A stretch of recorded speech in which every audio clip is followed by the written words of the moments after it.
With deepening divisions in societies across the world and with women's basic rights under attack, leaders must come together to reflect and, crucially, to act. More than 2 decades on from the adoption of the UN Resolution 1325, where are we today? It's time to ask ourselves, how have we made so much progress on women's rights just to see them regress? Why do women continue to bear the brunt of war? Women like freedom. How does the role of women change in times of war and in times of peace?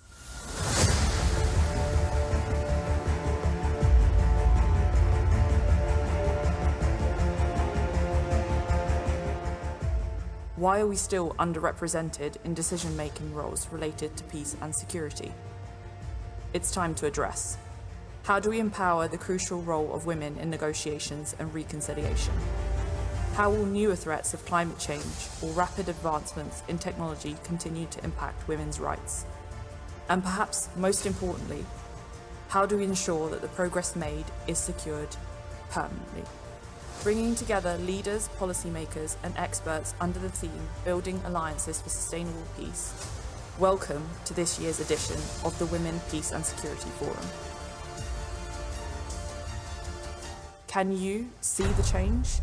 Can we be the change?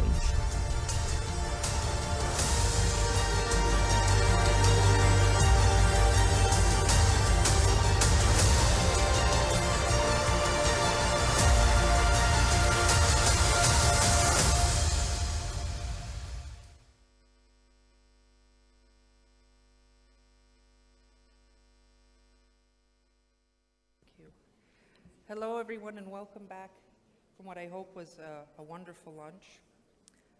What a unique honor and privilege it is to be moderating today's panel 22 years after 1325. What have we achieved? What have we not achieved? I'm Drita Perezic, External Security Sector Advisor to the President of the Republic of Kosovo. I'm also a woman who, like so many in this room, have dedicated my entire adult life to peace and security. United Nations Security Council Resolution 1325, plus the 9 resolutions which underpin the Women, Peace and Security Agenda, are built on 4 core pillars, those of prevention, protection, participation, and relief and recovery, all of which intersect across a spectrum, be it in times of peace, conflict, war, and/or crisis. So as the war in Ukraine continues to wreak its havoc, I want to emphasize crisis because the effects of pandemics and climate change transcend borders and often occur amid instability and conflict, further and profoundly impacting women and girls. And so implementing the WPS agenda is no simple matter for the range of NGOs and grassroots organizations and activists which are on the front lines, or the international and regional organizations like the UN, the EU, NATO, OSCE, and others here in Europe, or those operating in Africa, Asia, South America, and beyond, or for the individual countries which have adopted WPS national action plans, local action plans, gender, justice, or national security sectoral strategies. So there's certainly no lack of WPS agenda policy and planning out there. It's the implementation that proves to be problematic, while ever more critical today. So according to the latest UN Secretary General's report and UN Women, the Women, Peace and Security agenda is farther from achieving its goals now more than ever before. Around the world, we see more violent conflicts and crisis, while the generational gains in women's rights are reversing, and violent attacks against women human rights defenders are rising. Progress on gender equality is being called a casualty of war, conflict, COVID-19, and climate change. We know peace agreements are more sustainable when women are at the table, but the percentage of women in peace negotiations has declined. In 2020, women's representation in UN-led peace processes was at 23%. In 2021, it was at 19%. And in those peace processes not led by the UN, by the UN, women were either excluded or grossly underrepresented. In 2021, military spending was at $2.1 trillion, while investments in human security also declined. Funding for women's organizations in conflict-affected countries came in at $181 million in 2019. And in 2020, it came in at $150 million. So those are some sobering statistics, but hopefully it's not all grim. Today we have a panel of extraordinary leaders and thinkers and doers who will share with us their perspectives on what has and what has not happened with the WPS agenda 22 years and counting. And more importantly, what needs to be happening moving forward. Now, I would be remiss if I did not take this opportunity to point out that there are two women here in this country, here in this building, who uniquely personify the woman, peace, and security agenda, both having experienced war and making significant contributions to peace, both having served their nation in the justice, legislative, and security sectors, and both not taking a seat at decision-making tables, both literally taking the seat as President of the Republic of Kosovo at different times. President Vjosa Osmani has brought us all here today in her year of action commitment to more than the Summit for Democracy.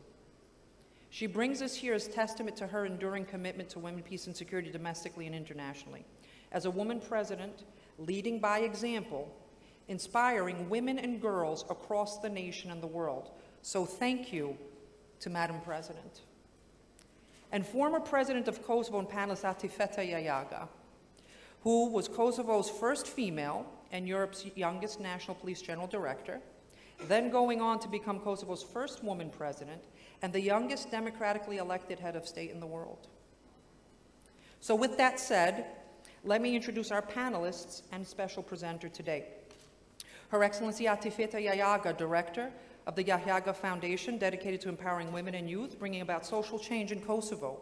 She's a vocal supporter of wartime sexual violence survivors, defender against violent extremism and radicalization, and staunch promoter of peace and stability in the Balkans and beyond.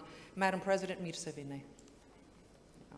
Her Excellency Kersti Kaljulaid, President of Estonia from 2016 to 2021, and United Nations Secretary General's Global Advocate for Every Woman and Every Child.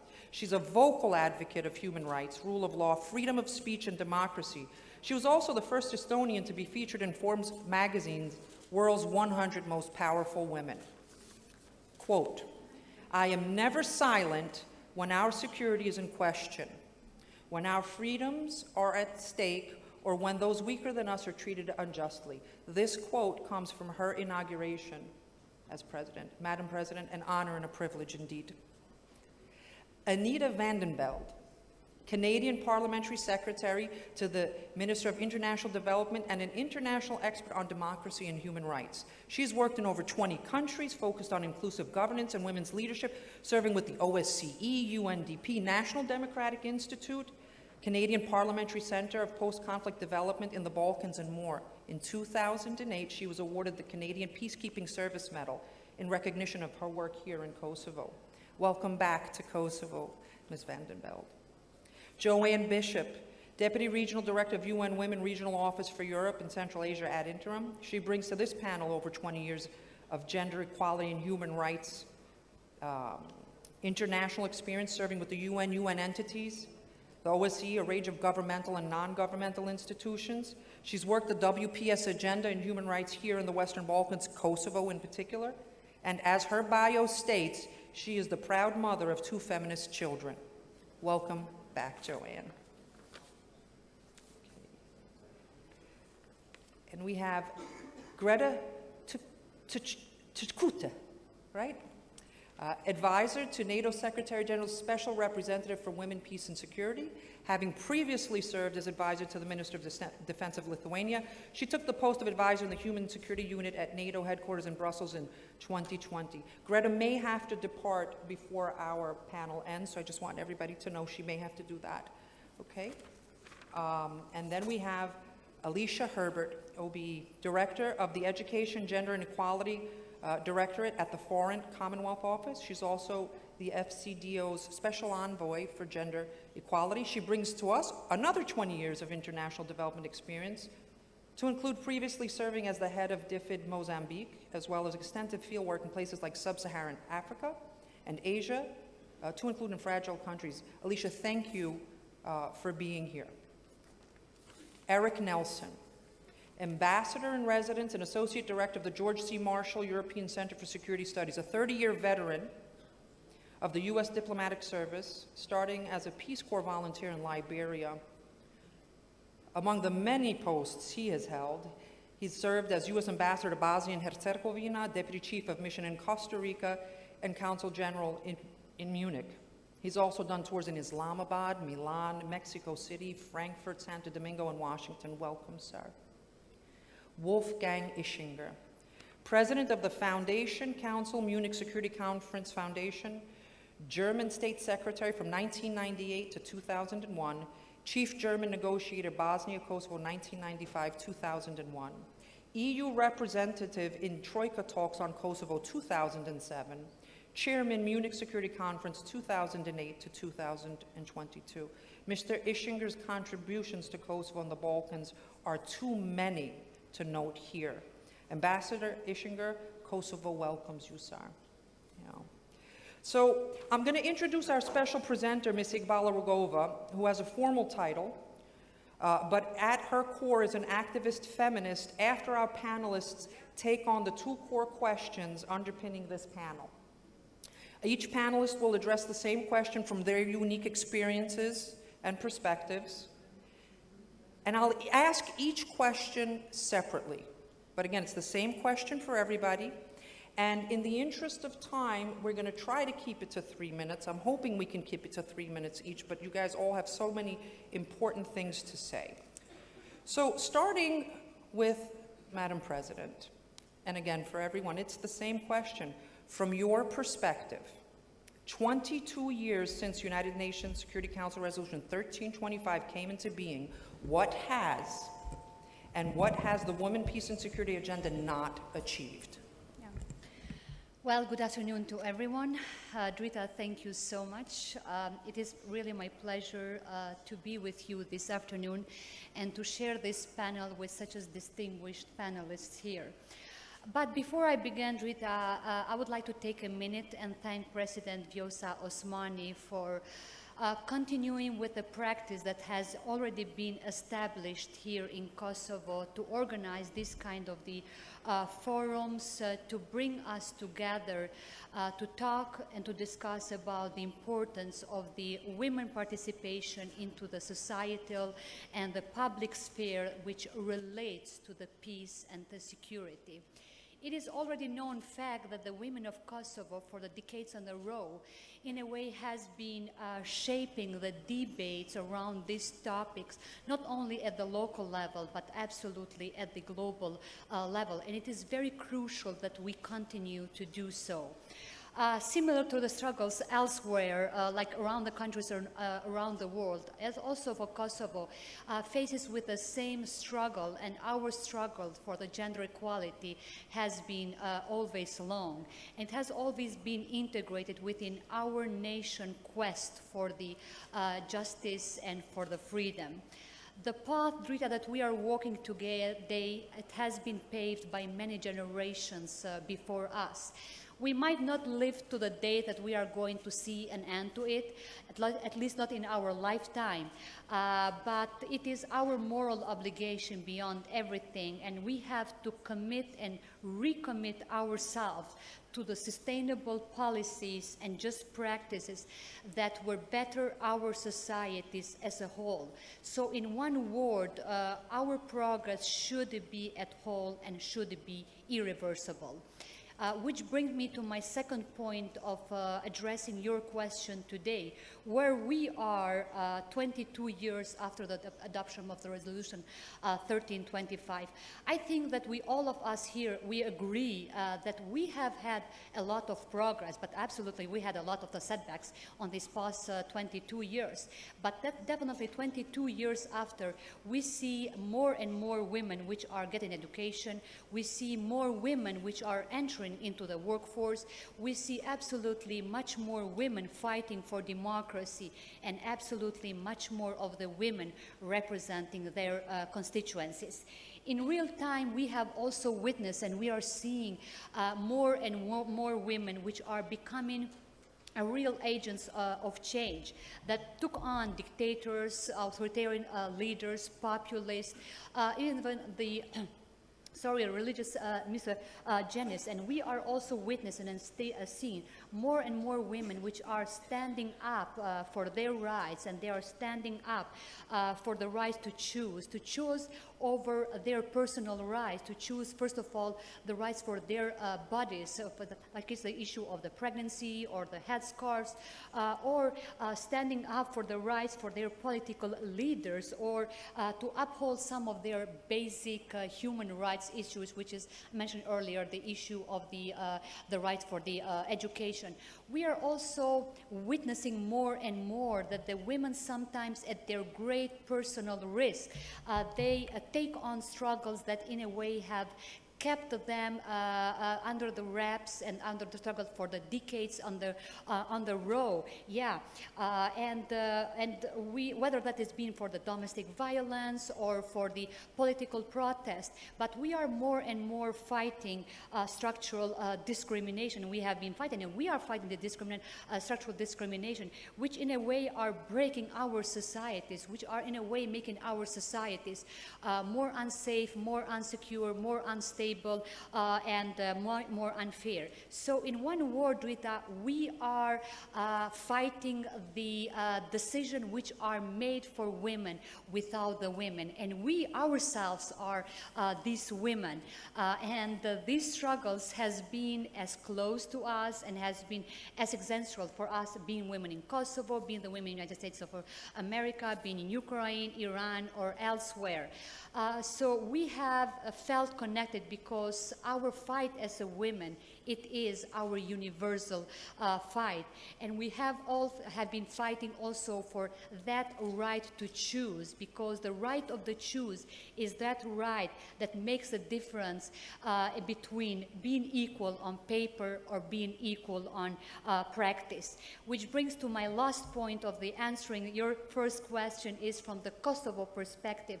Kosovo was one of the very first countries which has integrated 1325 within the Constitution of Kosovo. You mentioned in the very beginning that within the 10 years, Kosovo has chosen 2 women as the president. Not a small achievement for such a small country and a very male-dominated society like Kosovo. Parliament and our government are more gender balanced due to already introduced quota over 2 decades ago. But Drita, our main challenge has been and continues to be how we are going to channelize this kind of the present into the real practice in our daily life. Or let me be more blunt into that. How is possible that we have no women from Kosovo represented in one of the most crucial processes for our country, which is the process of the negotiation and normalization of the relation between Kosovo and Serbia, and the process of recognition between both of the countries?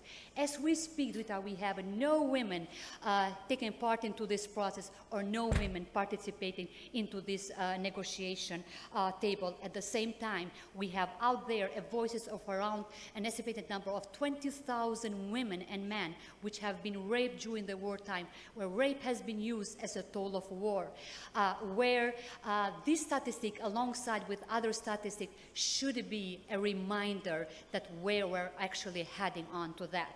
And my last point is that for every step forward, Rita, absolutely we haven't made some steps backwards. Just what happened these 3 or 4 years with the COVID-19, with Afghanistan, Roe vs. Wade, or other countries, it is a clear signal that the resolution 1325, it's still very much a work in progress to all of the countries, locally or at the global level. So my dear ladies here especially, it took a video of the Finnish Prime Minister to go out, to hang out with her friends, which made the headlines around the world, putting in the question marks, her competencies governing the country. Come on, where we are going.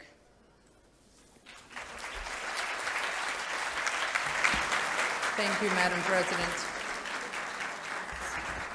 Signal received loud and clear.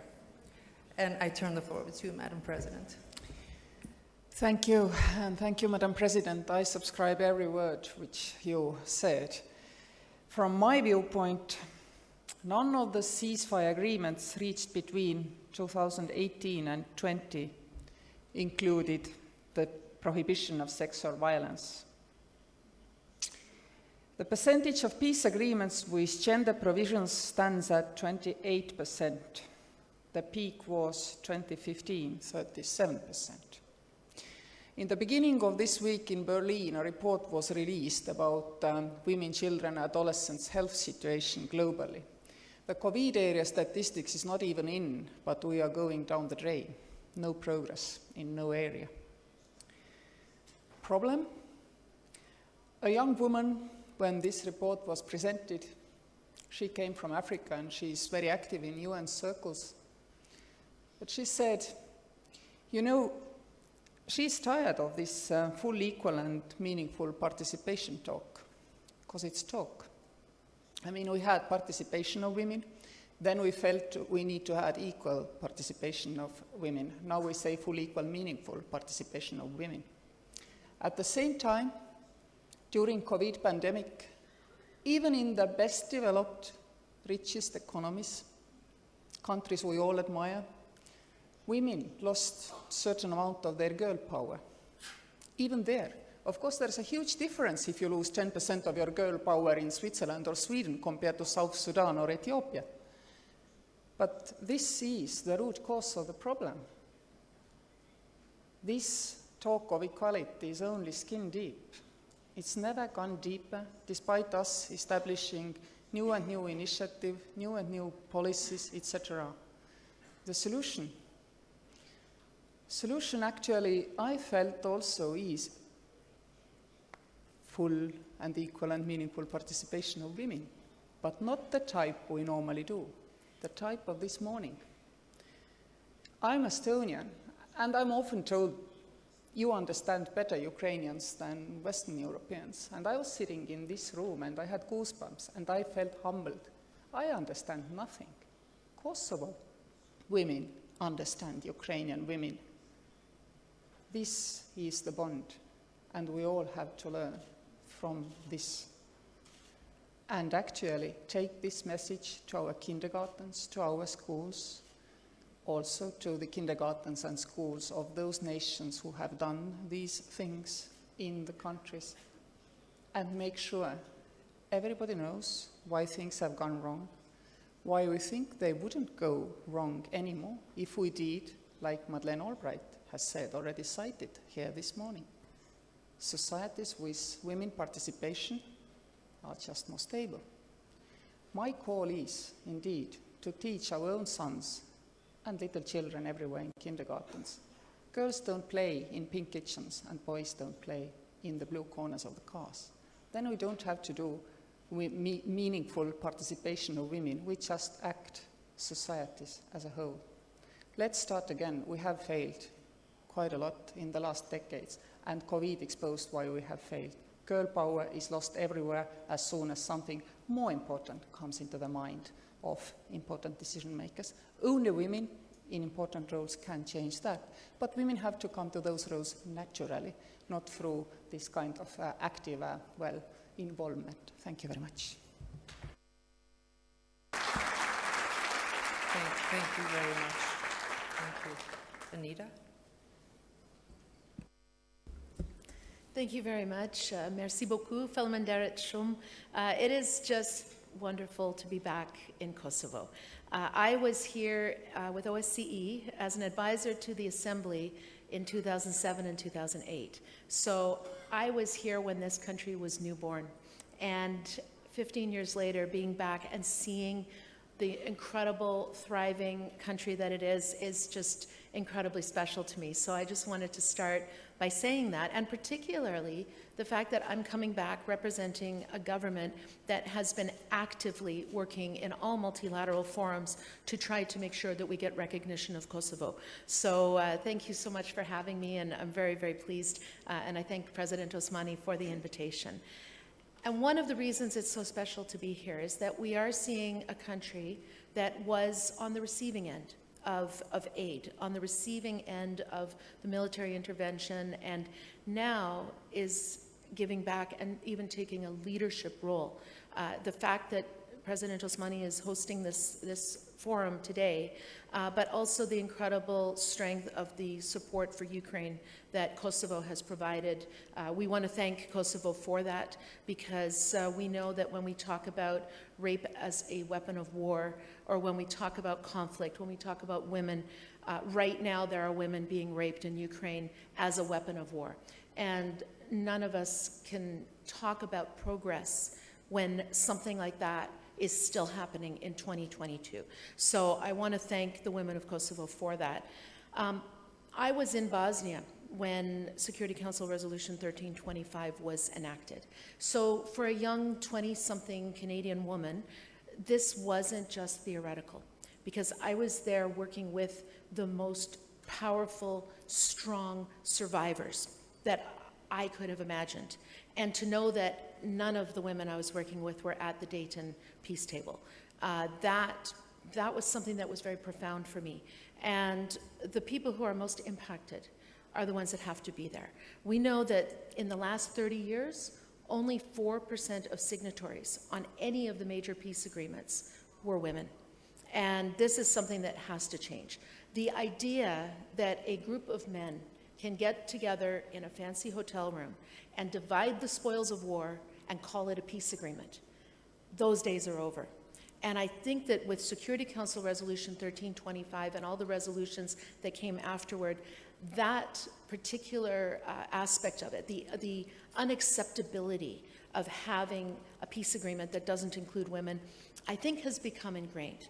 In practice, it's a little bit different. And I know that there's other factors, including the fact that with intersectionality, which women are at the table matters just as much as women being at the table. So in Canada, we have our feminist international assistance policy and our feminist foreign policy. We're on starting our third action plan on women, peace, and security. And it's often misunderstood. The idea, and I know in this particular session, they talked about not seeing women as victims.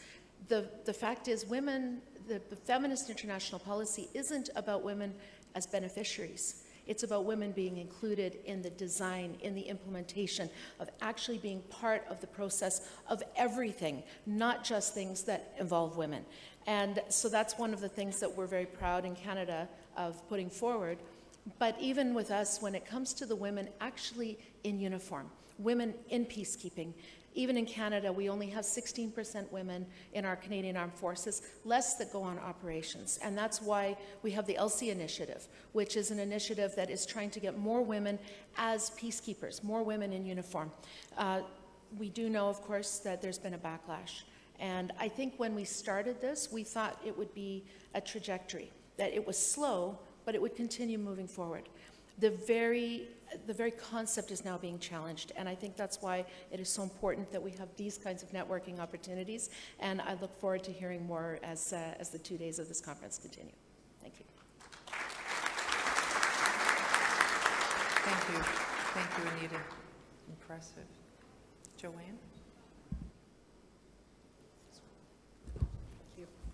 Thank you so much, Drita, and it's really a great privilege to be back in Pristina and to be around so many visionaries, practitioners, and supporters of the WPS agenda. And I have to say, as UN Women, I have been to a lot of conferences on gender equality and women, peace and security, and I really have to commend President Osmani and her whole team in organizing this event, especially for the fact that when I looked around the room today, there was very solid gender balance in this room, and that's not always the case in these types of events. So I do think that is showing progress. We are working together hand in hand with men to advance the women, peace and security agenda. So we all know that this event is taking place at a time when Europe is facing one of the worst humanitarian and refugee crises in decades. And yet again, the face of that crisis is very much women. We know the figures, we know the statistics, we know that with the refugee crisis, 70% are women and children. And we also know that the Russian invasion in Ukraine has had devastating impacts for women and girls. We heard about that this morning, not only in Ukraine, but also worldwide. When we look at the impact of the war in Ukraine, if it's food security, if it's energy, if it's financing. And we also know that it's widening gender gaps, it's threatening women's livelihoods, their health, their well-being, and setting back progress, not only on the women, peace and security agenda, but on sustainable development. So we won't even talk about the setbacks also for the global sustainable development goals, which will be massive. In addition to the violent conflicts around the world, we've heard references also to the effect of the pandemic and the aftermath of that, climate change, backlash against women's rights and gender equality. These are further exacerbating gender inequalities. And at the current rate of progress, according to data from UN Women and the UN Secretariat, it's going to take 300 years to achieve full gender equality. This is a very stark and shocking figure for all of us. We know, and we all have seen, the Secretary General's report that came out on WPS. And I do want to draw attention to one part of that report because I think it's just so critical in assessing the situation. And in his report, he said that despite evidence that gender equality offers a path to sustainable peace and conflict prevention, we are moving in the opposite direction. And today, the world is experiencing a reversal of generational gains in women's rights while witnessing record numbers of violent conflicts since 1945. So that is quite a bleak picture. So very much the women, peace and security agenda, advancing gender equality, it does remain the unfinished business of our time. I want to highlight a few gaps. I know the situation is bleak. I do not want to be too negative about the situation, but a lot of data has already been provided, so I just want to note a couple of other developments of concern and then also to end on a positive note. So we've already heard about peace agreements, but I did want to note also in terms of women's participation, women make up only 26% of national legislators worldwide, 34% of local government members, and only 22% of cabinet ministers. And only 5 countries in the world have a parliament that is at least 50% women. So we're very far. We know about bilateral aid that is targeting WPS, 0.3%. We've seen setbacks and slides in that as well in terms of financing, and also gaps in terms of financing for humanitarian assistance. Still not enough funding for women's organizations that are on the front lines supporting the impact of war, and still not enough for fundamental issues related to the WPS agenda. So there are gaps. We're all talking about those, but I also just want to briefly highlight a few really important gains. And one of those is around national action plans on 1325. These documents have really become a critical policy document to plan, budget, and implement WPS commitments. And the good news is the number of action plans on women, peace, and security has increased significantly. So now we're looking at 103 in 2022, up from 19 in 2015. So this is very important. And I want to say that Kosovo's national action plan, the previous one, was more than 70% implemented. So this is a really important development. there's also more analysis, more data now, so we have more evidence, and that's really critical to keep bringing that to the table to really understand the gendered impact of war and crisis. But I just want to end by saying that here in Kosovo, there are so many positive examples and inspiring illustrations of the realization of the Women, Peace and Security agenda that really are informing global actions across the world stage. And I just want to highlight just a couple of those. So we've already talked about world leaders, the vision in organizing this event, bringing us all together to look at progress. It's really remarkable to have a session like this. Yesterday, we met with the Commission dealing with reparations. Again, countries are coming to learn about Kosovo's experience as a best practice, and I know Ukraine, I know Iraq have been approaching Kosovo, and this is really significant. So much to learn. The Regional Women's Lobby for Peace, Security, and Justice. Here you have a platform of negotiators, of peacemakers that have years of experience and are available for export on the WPS agenda. And civil society leaders from Kosovo, the backbone of the WPS agenda. They have been playing a critical and influential role on the global stage. And I'm very pleased that Igo Vergova is part of this panel, because Igo was actually one of the international experts in a global study 15 years ago that made really profound recommendations, many of which are being implemented today, such as the ELSI initiative. So we mustn't forget about civil society as really the pioneers and drivers of this agenda. So I just want to really end by commending the leadership and inspiration that Kosovo is providing for the rest of the world. Thank you. Thank you, Joanne. And you know, the question, you know, was designed to elicit, you know, what were some of the good news, if we could use that term. And thank you for sharing that, you know, because our tendency is, what was the bad news? Yeah, thank you. Thank you, Greta. Yeah, thank you, Drita. So, Your Excellencies, honored and distinguished guests, it's a great pleasure to be here in Kosovo.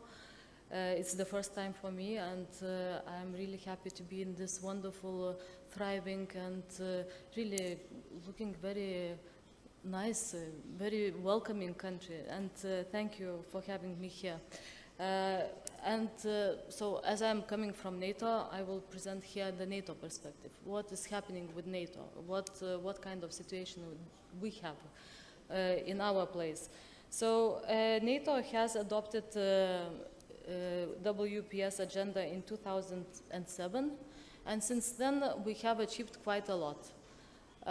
We have an action plan, for instance, which was endorsed last year, and it's valid from 2021 until 2025, and which shows us and makes us to integrate gender perspective in all the work that we do.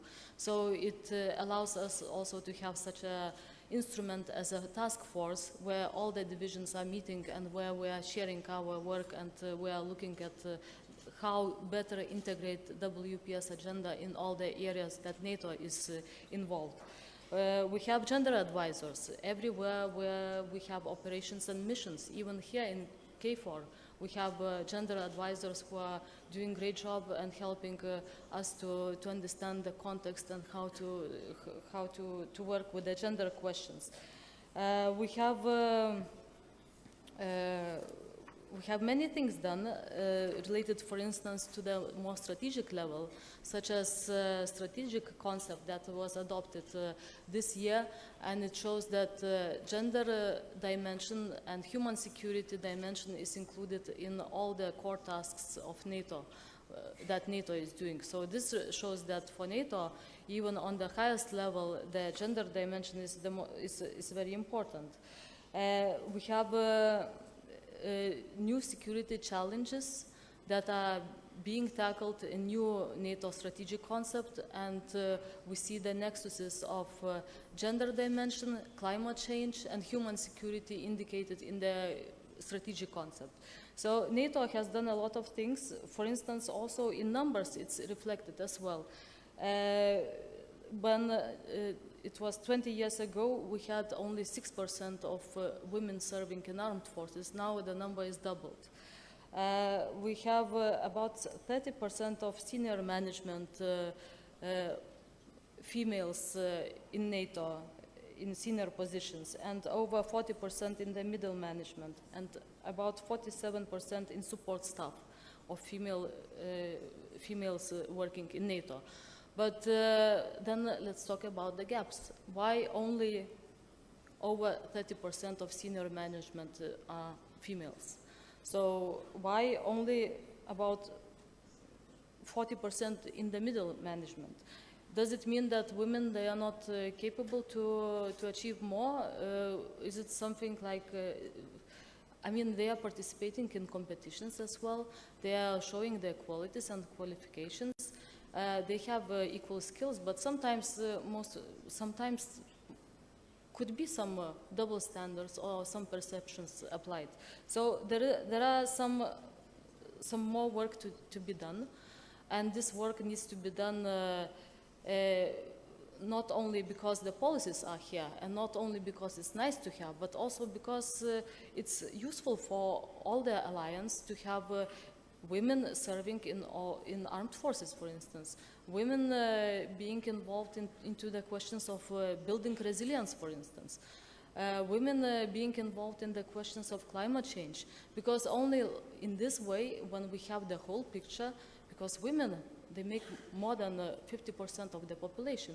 So if we don't take into account their views, we lose the whole picture, and we are not capable of doing accurate and objective assessment of the situation. We cannot have intelligence, for instance, assessment done without taking into account the gender dimension. So that's why I think there are so many things that we should do more about this. And NATO is working on this. I'm very happy that we have achieved already a lot, but still we are doing to achieve much more. So thank you very much for your attention. Greta, thank you very much, because there is a lot to do in 300 years. I don't know that I want to wait 300 years for all that work to get done, right? Yeah? Okay. Yeah. Alicia? Yeah, thank you very much. Yes, 300 years is probably quite a long time to wait.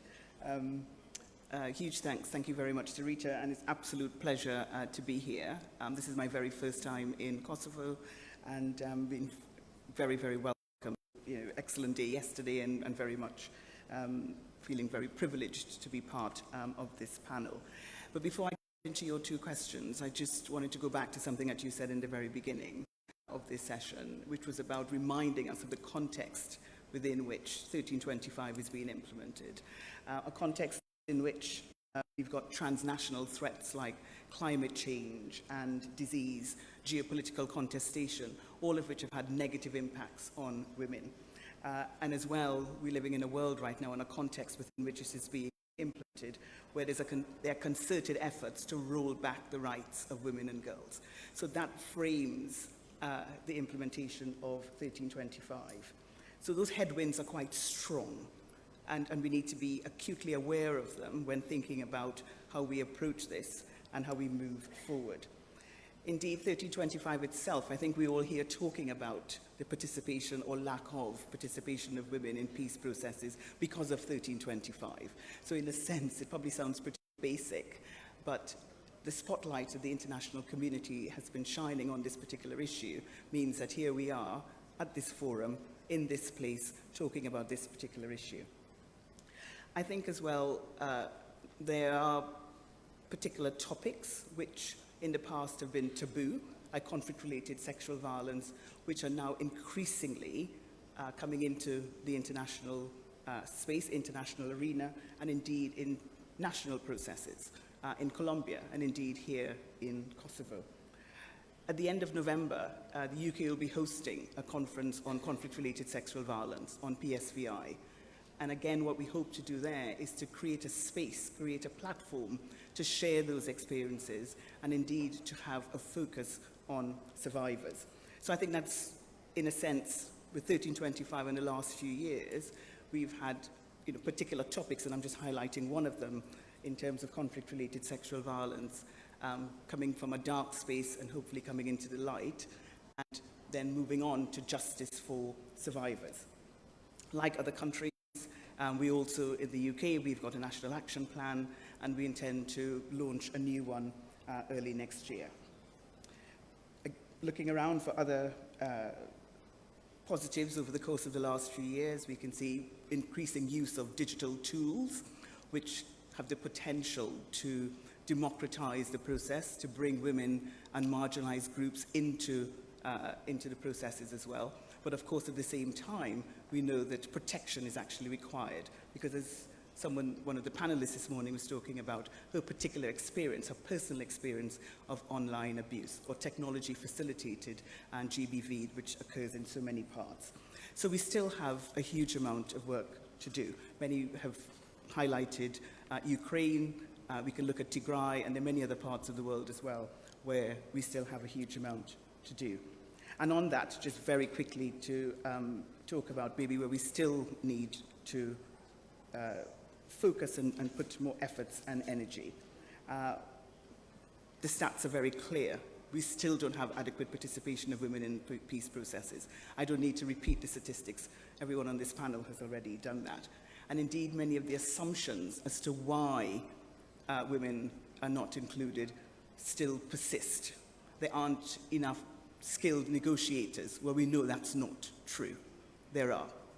We've got networks of them. We just need to draw on them in order to bring them into these processes. That women are not active combatants and therefore probably should have a limited role in peace processes and in building the peace post-conflict. Well, they are actually involved in conflict, directly and indirectly, and therefore have a place in the post-conflict and in the peace negotiations. And then just maybe two last ones. Boys, men and boys, we need to do more on that particular agenda. They're very vulnerable to recruitment into various groups. So focus on that definitely moving forward. And then finally, I think a very thorny issue of reparations, ongoing material support for survivors. Have we tackled that enough? Have we put enough brain power into thinking about how do we actually approach that particular issue? But then finally to say, I think, like my fellow panelists here from UN Women, maybe to end on a slightly more positive note, I think just the fact that we are here today, it means that the momentum is there. The train has left the station. It's not going back. And I think it was Monica McWilliam this morning who said, there's no way we're going to have, there's nothing about us without us is actually for us. And I think it's a fantastic phrase to use. So it's left, the momentum is building, and we need to continue. Thank you. Thank you, Alicia. You know, and you brought up the need and what we need to do when it comes to the men and boys, and I think that's where we're going on the panel now. We're transitioning over to the men on the panel. Ambassador Nelson. Last but not least, in terms of advances that we can, and achievements that we can point to, I think it's important to talk about the codification that has taken place, where this broad awareness that the Security Council resolution ignited has been followed by broad development of national action plans. That we're at a record number of national action plans is a great achievement. The United States is proud that our WPS efforts are guided by legislation, the WPS Act, which passed with bipartisan support in 2017, as well as a whole-of-government strategy. But we're at the stage now where we need to be more serious about walking the talk and practicing what we preach. And I think it's very fitting that we are here in Pristina, and it's not surprising that we're here in Pristina talking about women in peace and security, a country that has demonstrated what's possible and has demonstrated how women can lead in government and in security. And that an achievement of 70% of your national action plan should be the norm and not the exception. So it's part of the U.S. strategy is to support partners in their efforts, and it's very gratifying to see Kosovo's success in this endeavor. I'd like to mention two achievements, singular achievements. from the U.S. side and from the side of the George Marshall Center in Germany. We are a German-American partnership. We also are part of the Partnership for Peace Consortium, along with Canada and Sweden and others. The consortium has taken on the challenge of professional military education. Women in peace and security should be deeply rooted in the education and the development of all security and military officials. So the consortium has done years of work in developing extensive guidance and curricula for adoption across all partners. And from the U.S. side, I think looking back 22 years, clearly we've made progress in opening virtually all roles in our military to women. That's a great achievement, but we have to look also at the broader results in that, and the results range from 9% participation of women in the Marine Corps to 20 and 21% in the Air Force and the Navy. We should see equal numbers of women in the leadership positions, in the senior leadership positions, and we still have a lot of catching up to do in that area. There must be obstacles. There are obstacles which we need to address and mitigate, because it's not just about women having a seat at the table. It's about women leading the discussion. And finally, as a 30-year champion for inclusion in the Foreign Service, inclusion, in our case, of LGBT members of the Foreign Service, I have to mention that Women in Peace and Security is a critical opening of the discussion, the broader discussion of inclusivity. You cannot deliver security, you cannot secure peace, you cannot guarantee and defend human rights if you're not standing for all humans, if you're not considering all communities. We have to begin with women because they're the large 50% of the population. But it goes beyond that, especially to women who face double discrimination as LGBT or racial or religious categories. So the broadening of that discussion to youth and other communities is essential to our success. Thank you. Thank you, sir, and thank you for the last comments. I think we need to create space, hold space, make space, keep space for all these marginalized groups. It's bigger than women, peace and security. Ambassador Eschenberg? Well, first of all, let me say how really extraordinarily happy I am to be here. It's for me just wonderful to be back.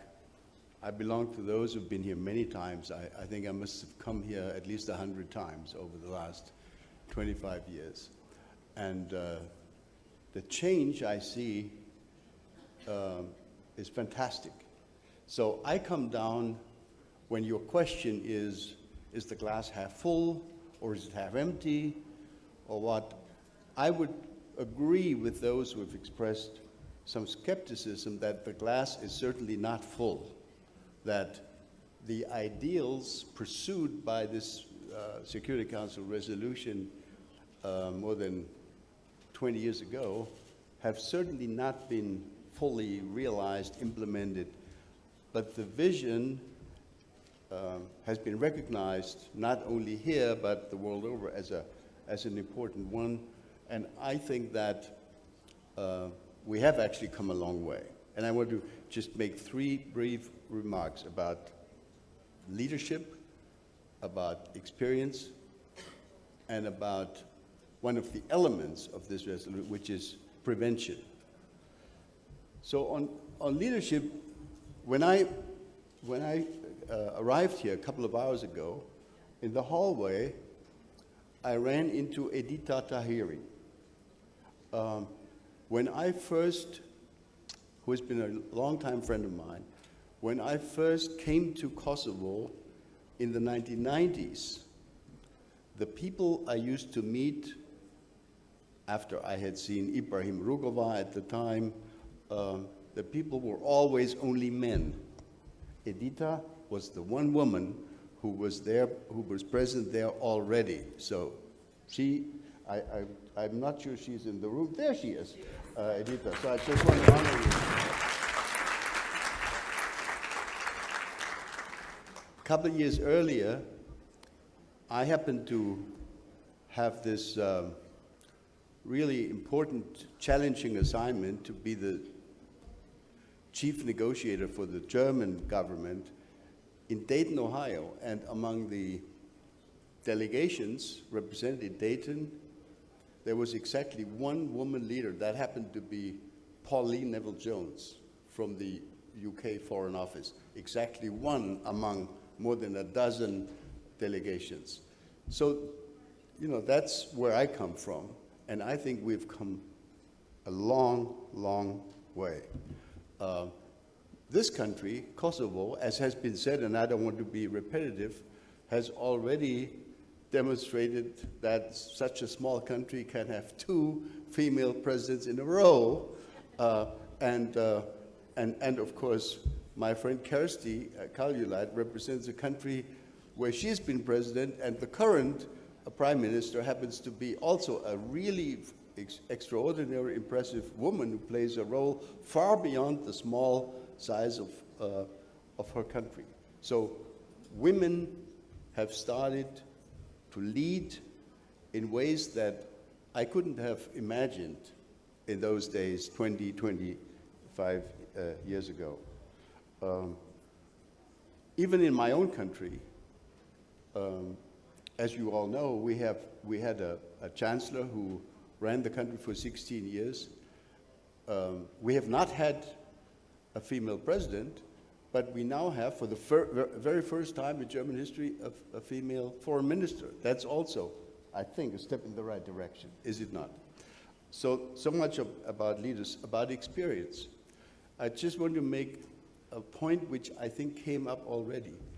It is not only important that women are seen as leaders, it is important that these women represent countries and the experience of conflict, which very often has been a tragic experience. And of course, Kosovo is one of the very few countries in Europe, along with some of Kosovo's neighbors, where people really know what conflict is all about, because you've actually gone through a conflict, and you know what it means that women should not only be victims, but should also be the managers and the negotiators and the leaders of the transition from war or from conflict to peace. And I think we will now have yet another, of course, enormous opportunity going forward by hopefully listening very carefully once the Ukrainian war, the war of aggression that Russia is currently conducting in Ukraine, once that hopefully will have been concluded, we will have a huge number of women who can talk about the experience which they themselves have had in trying to manage this conflict. And what I find personally in my career, what I find so interesting is, and this is really something which binds Kosovo and Ukraine and a few other countries together, it's really quite remarkable to what extent in this country and in Ukraine, for example, a vital, young, vibrant civil society, very often led by young women, has blossomed. I don't really know why that is the case, but I just want to point it out, and this is a wonderful leadership opportunity. Finally, on prevention, you know, as a practicing diplomat, which I've been for 40 years, I find it regrettable that it is very difficult for our publics to demonstrate that you have actually successfully prevented the conflict. Most of the awards, you know, the Nobel Peace Prize, for example, are given to people who've actually, and this is of course also hugely important, who've actually been able to terminate a conflict, to bring about peace. But successful prevention is very hard to prove. How are you going to prove that you've actually made sure that this conflict never broke out in the first place? So may I just offer a tiny little suggestion? Maybe somebody can think of, maybe somebody here in Kosovo can think of defining an award to the person each year that has most successfully helped to prevent the outbreak of a conflict in Europe or worldwide. And that would make it necessary. And I think that would help not only us as experts, but it would help our publics to understand what a tremendous challenge successful conflict prevention really is. It's so easy to talk about it. Bringing it about is very, very difficult. Thank you very much. Thank you, sir. You know, so I had a second question, and we don't have 300 years, right? We do have a limited amount of time. So I'm going to ask the question, but I'm going to do a rapid fire, whoever wants to take the question, because in many of your presentations, too, you guys have talked to what the way forward is, okay? So if there's one more thing that you wanted to look at, how would you propose we close the gaps? Or if there's one thing, perhaps for this year, that would be the way forward, what would it be, okay? And again, you can opt out of it because we've got Igor Rogova over here that's going to floor us with the view from Kosovo. Madam President. Well, Drita, I think it's very simple. We just need to move and switch from the words to actions. I think we need to see the Resolution 1325 as the guideline in order for us to draw and build plans and actions. But not only building and drawing that, because we heard from all of us here today that we have so many of the laws, so many of the policies in place, but that is a huge discrepancy between where we are now today and where we are actually on the level of the implementation. The very first point that you have raised today. And this unwillingness to confront these cases as a problem of the mindset rather than treating them as the isolated incident, because we are dealing with a mindset. We have to change the mindset when we are dealing with this kind of the issues. As a society, Drita, we are continuously failing to come to a common conclusion that the issues of the national security, like it or not, are directly and indirectly linked to the individual security. And we are also failing to understand that how we undermine the women participation into the public sphere. Every time that we build or we take up the debate about the way that they look, the way that they talk, or the way that they walk into the red carpet, instead of looking to them about what they actually are doing. And we heard this for so many times during this panel today. We also fail to make a progress every time that we turn the issue or the discussion man versus the women. By doing so, we immediately has lost the half of the audience. And I've seen that throughout those years. And we need, my dear friends, the paradigm shift in our narratives. We need to show and we need to explain to our countries, to our societies, the benefits and the importance of the women participation and the general equality in general. And my very last point is that the Resolution 1325 is there to remind all of us, no matter that is a non-legally binding document. I wish we had somebody here with us today and in other organizations when we speak about the women, peace and security, how important it is to move one step forward when we speak about Resolution 1325, to make it more in the form of the legally binding, because it's going to hold the countries more accountable and leaders and responsible on their action or non-actions.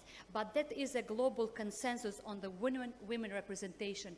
And it's up to us as the leaders at the global or at the local level to translate that in our daily actions. The whole responsibility, I'm sorry to say, it's first, the priority remains within the current leaders who are heading our countries and our governments. But in order to do that, we also need leaders at the community level who will definitely fight and champion for the gender equality. But we also need leaders at the top offices who are, first of all, willing to listen, because sometimes we have a tendency not listening so well. Thank you.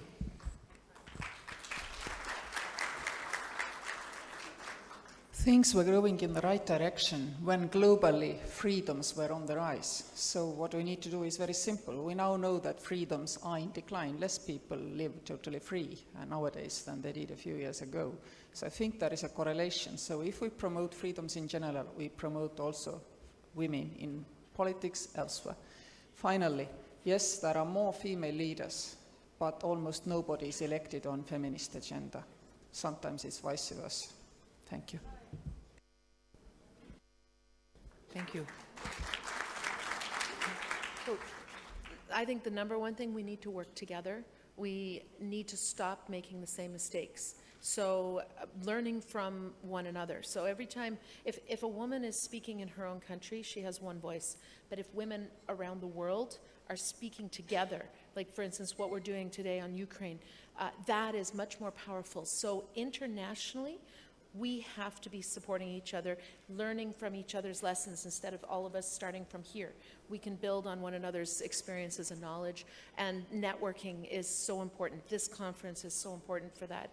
I just created a Women Legislators in Defense, Security and Peace network of MPs around the world that are women that are working on these portfolios, which because of technology now, we can actually meet with one another and learn from one another. So what we're doing today is really the solution. Thank you. And building alliances. You know, we named it just such. So 3 things. The first is shifting the narrative, moving beyond women in protection, women as a vulnerable group. We still see this language, unfortunately, in the humanitarian response to Ukraine. Women as drivers, women as change makers, women as essential in addressing and preventing conflict. No more box ticking. Don't invite women's organizations to the table, fund them. And the third point is the importance of intergenerational learning. That's actually one of my key takeaways. Listening to the impact and inspiration of someone like Madeleine Albright and leaders that we see today from Kosovo, the impact that has on the younger generation and the connection between the Women, Peace and Security agenda and the Youth, Peace and Security agenda. This is transformative if we want to build and step up on the WPS agenda. Thank you, Joanne. Thank you. Greta? Yeah, I absolutely subscribe to all the thoughts that have been said here, but changing mindset, yes, it's true, it's the most important. It needs to become like a conscious everyday business, that it's normal to have gender perspective or women in the circle of decision making, for instance. But this, we cannot do it alone. I mean, for this we need men as well. So it's not only talking among women that we're gonna have a change. We need to speak with them, and only when we are working together we can be stronger. Like for instance in NATO, it's only when women and men are working together, when they are defending together the alliance, for instance, the alliance is stronger. So the same for everywhere, in all the areas, in politics, in diplomacy, in trade, in business. It's only when we work together we can achieve much more. And this needs to be kind of repetitively, when you provide some proofs how it's good. How, for instance, in Ukraine, I think this is the best example, how women leaders, politicians, they proved themselves that when there is a war, women are the best communicators to the international community. They are presenting and conveying in the best way the message, what is happening over there. And then the whole world is following this message. So I would suggest that we work together and then we can have some end result, positive result. Thank you. Thank you, Greta. Thank you very much. Alicia? Yes, I think just very, very, very quickly for me, I agree with what has already been said. The only thing I would add maybe is the more systematic inclusion of grassroots organizations, of women's rights organizations, because many times they are the sort of early warning systems and potentially the recipient of the Prevention Prize that was actually suggested some time ago. Thanks. Thank you. That's a good one. I would second just how important it is that men be part of this, that without men taking this on as a leadership goal, as they're still the majority in security institutions, we won't succeed. Anyone who supports peace and security by now should embrace the principles of the UN Security Council resolution and should be ready to listen to women, to give visibility to women, to support women rising and to leadership positions and being ready to follow them. Thank you. Thank you, sir. Thank you. Ambassador Schneider. There's really not much I can add to what's been said. I would strongly support the idea that let's make sure that we don't just invite female groups, NGOs, grassroots people, but let's try to help fund these groups so that they can develop and blossom and grow larger and more important. And just one tiny bit of, good news from my own experience running and chairing for more than 15 years now the Munich Security Conference. This used to be, when I started doing this in 2008, this used to be an almost exclusively male experience. The women in the hall in Munich, you could have counted them on one hand, more or less. I'm not suggesting that we're now where we should be, but we're now at a point where it is not possible for me as the chairperson to accept a panel, for example, that would be male only. It is, and it's not that I don't want a male-only panel. The men have already learned that it's not good for them if they are going to be photographed in a male-only panel. So I think there is progress, and let's work on that.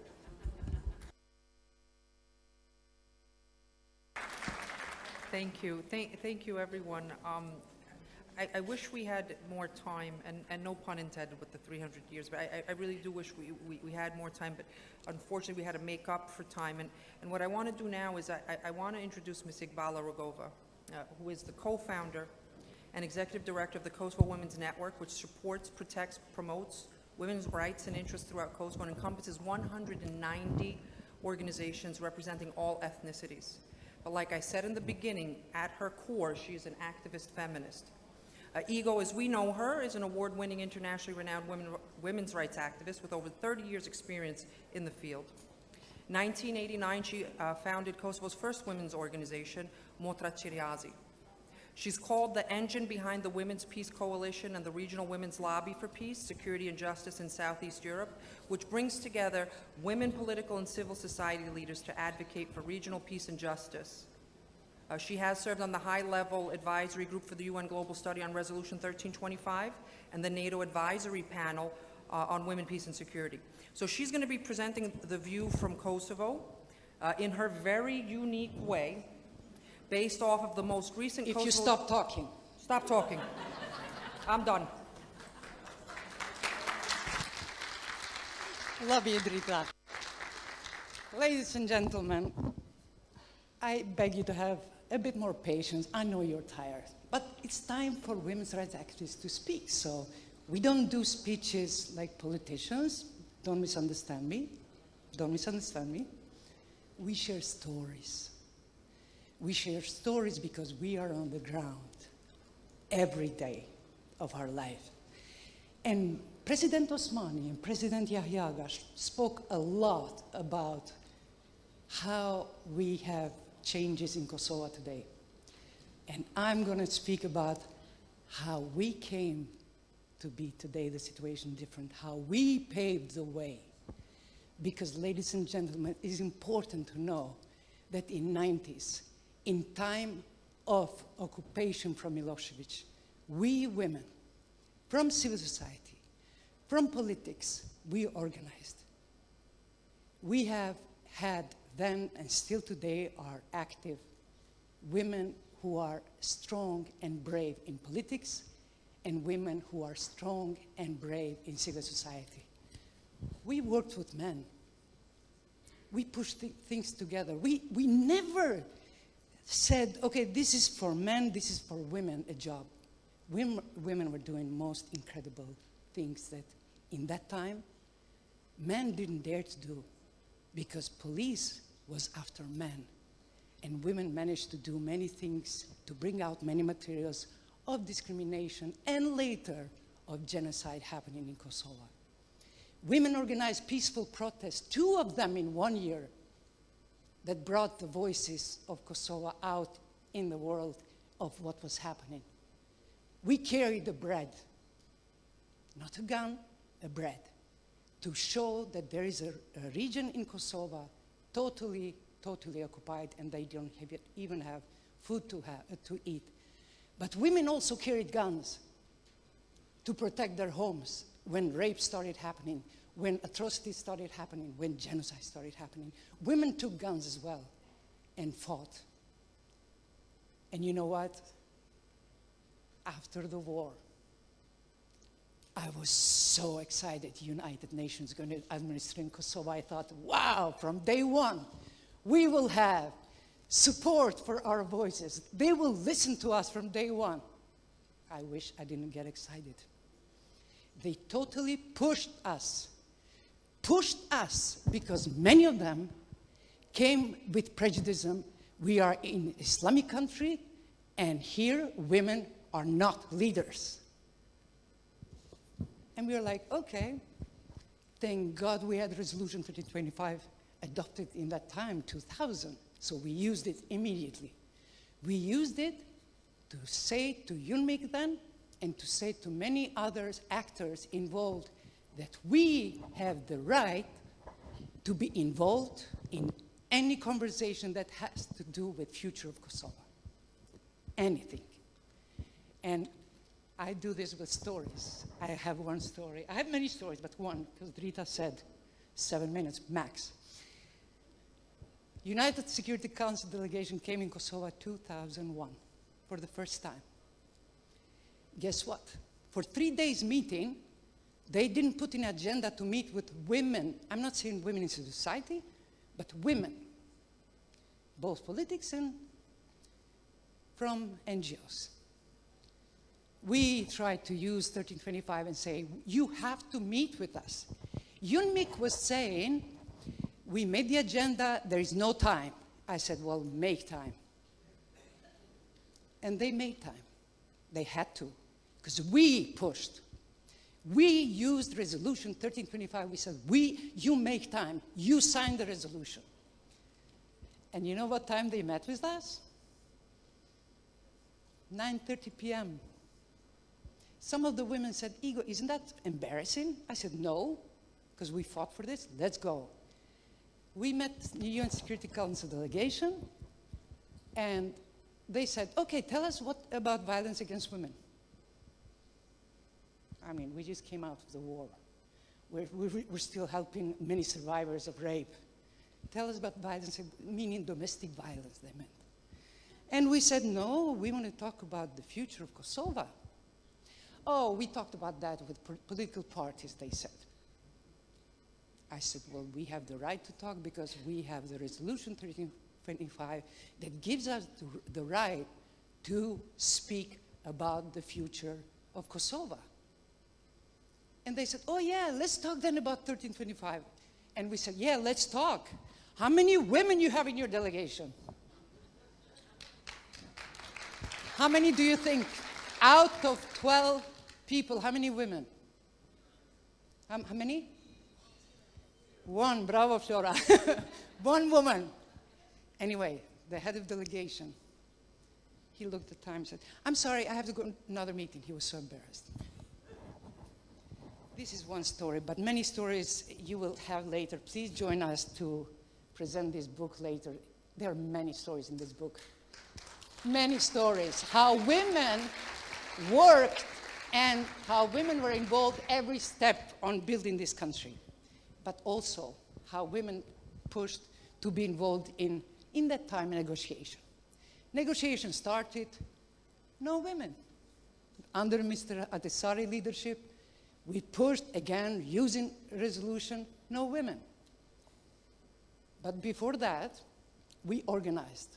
We had a group, informal group called Kosovo Women's Lobby. We joined hands, women in politics, women in civil society. And we said, we're going to organize. If UNMIC is treating us this way, we're going to organize and show them we are leaders and we are going to organize and change things. And I need to read some of the names. I am here today speaking, but many of them are not. Some of them are not alive, but I need to mention their names. Kosovo Women's Lobby was a group, I call it group of power. And some of the names, late Serdi Ahmeti, who is not among living today, Vjosa Dobruna, Flora Mazzula, Afrodita Saracini, Geraldina Vula, Najia Bucinza, Safet Rogova, and many others. This is civil society. And many strong politicians, Edita Tahiri, Edi Shukriu, Flora Brovina, Meliate Trumcoli, Julieta Pula, strong women from 90s and after the war, and two men who pushed for Resolution 1325 helped us. We had men as well. We never stopped working with men.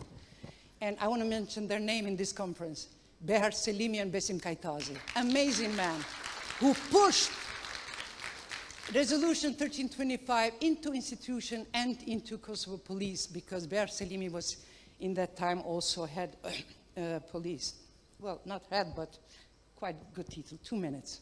You see, she's saying to me 2 minutes. She never said to them anything. Did you notice that? Great.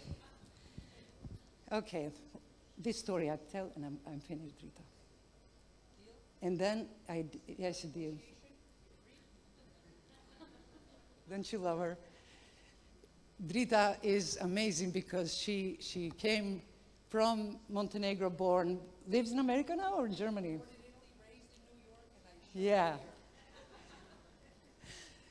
Anyway, in time of Ahtisaari, because of regional networking from 90s with Women in Black, we formed Women's Peace Coalition. Women's Peace Coalition was a group that brought alternative voices of Kosovo and Serbia in the time of negotiation. And of course, the Regional Women's Lobby, which I'm sure Edita will speak later. But I need to share that important key, because we have Ukraine here as well. Important key for us to move forward is forgiveness. When we met, first meeting together, women from Pristina and Belgrade, we always know each other. We met each other. But women from Jakova and Prokuplje, women from Ferizaj, and tell me names now, many names of small cities in Serbia, they never met each other. So we met all of us together in a neutral country called Macedonia, in Struga. And then we gathered like this in this room, and I was supposed to start the meeting together with Stasha Zajovic, who was leading Women in Black. And we were both standing like this in front of you, and Stasha said, Igor, sit down. I said, Stasha, I cannot sit down. If I sit down, Kosovar women will kill me. She said, Igor, do you trust me? I said, I do. Then sit down. I sat down. Then Stasha invited everyone from her delegation from Serbia. They stood in front of us, and each one of them said, "Forgive us of what Serbia did to you in our name." You know what happened in that room? 2 hours, nobody could talk. We were only crying. 2 hours. We needed that to get out. But after that, many things we did together that you will find out in this book, which we are going to promote. I'm done. Next minute, in the other room, near room Strauss. So come join us to hear more stories.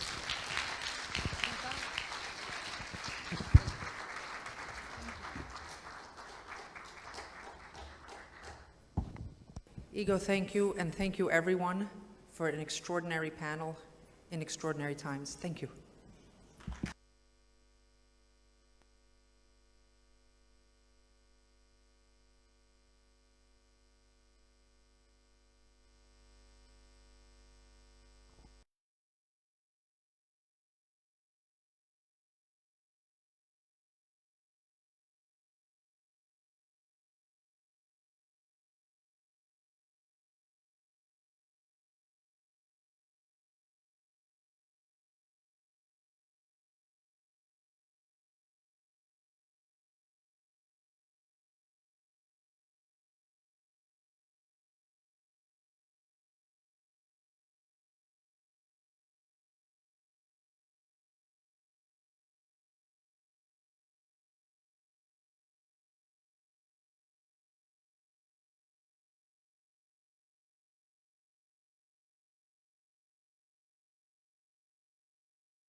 It's been a long day, but this is going to be one of the most exciting panels of this conference. So thank you very much for being with us. My name is Valbona Zanelli, and I am the chair of the strategic initiatives at the George C. Marshall European Center for Security Studies, which is based in Germany. I am privileged and honored to moderate this session. It's great to be back in Kosovo to discuss such an important topic. We will get started now, but we'll only wait later a couple of more minutes for the Speaker of the Parliament that will be joining us in this panel. So this session is about the role of parliaments in advancing and accelerating the implementation of the Women, Peace and Security agenda. As we heard today throughout the entire conference, it's less than 30 years, back in 1995, that the UN signed a declaration that officially made gender equality a global priority, bringing it from the sidelines onto the center stage. And then it was so much discussed about the UN Security Council 1325 that linked the role of women to overall peace and security. It's been more than 20 years now, 22 years now. 80 countries have adopted Women, Peace and Security action plans. We can talk more about how these plans are implemented and if there are accountability mechanisms out there to check on the implementation. But we know that despite all the positive accomplishments, progress for women is still uneven around the world. There are recognized big disparities from education to healthcare, from economic opportunities to political participation. And actually, this is a panel that will focus on political participation, from violence to discrimination practices of all sorts. While women perform 66% of the global work, they produce 50% of the food worldwide, they still earn 10% of the incomes, and a much lower percentage of the property globally. So members of parliament, like you are critically important to promote, to legislate, to fund, to advance, to communicate to public, but also to oversee the processes of implementation of gender equality and women, peace and security agenda. Today, I think, many times we mischaracterize also WPS. Because WPS is not about women. It should not be about women. It's a matter of national security. So can we allow ourselves that excluding the talent of more than 50% of the society to have just, prosperous, secure, stable, and democratic societies? So it's really, this is where we need to focus.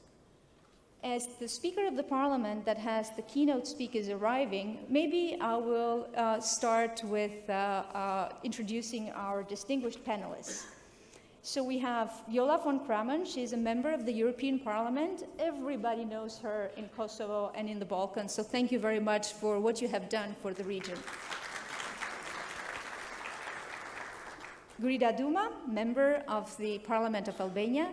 Thank you. Mimoza Kusari Lila, member of the Parliament of the Republic of Kosovo. Ilhan Küçük, he's a member of the European Parliament. Magnus Jakobsson, member of Riksdag, the Parliament of Sweden.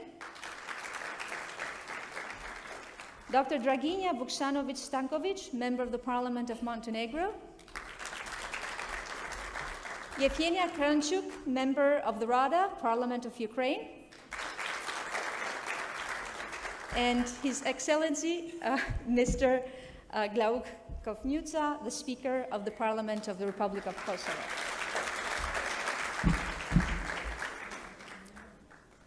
I will let you, Glauk, catch your breath, and I will start with Viola first. So, Viola, the EU is putting the Women, Peace and Security agenda into center stage. And we know that's the European Parliament that is pushing actually the EU to take a more active role and assume also somehow even global leadership in this area. through its resolution, the gender equality resolution, and so even including that in the EU's foreign and security policy. The Women, Peace and Security Agenda was also part of the Global Compass that was published. So my question to you is, as we advance into this decade, what do you see as the most tangible areas for advancing the concept of women, peace, and security? What are some of the challenges? What are some of the strategic imperatives? So the floor is yours. Well, I hoped I could listen to the speaker first and make some remarks and maybe comment on that as well. Thank you very much for having me. It's really great to be back, especially on this extraordinary event hosted by your president, Yasser Osmani, and many others. So it is a great opportunity to finally speak on topics which are extremely relevant, not just for us in the European Parliament, and some of my colleagues are here, but also worldwide, as you have said. I would say we in the European Parliament are one of the trendsetters, one of the, let's say, most advanced parliaments when it comes to the question how to expose women's voices, also in the hardware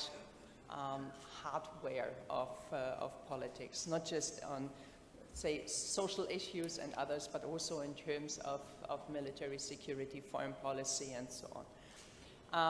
We have a very active group working on this in the European Parliament, and what was mentioned on the panel before, we also check and oversight how this is financed.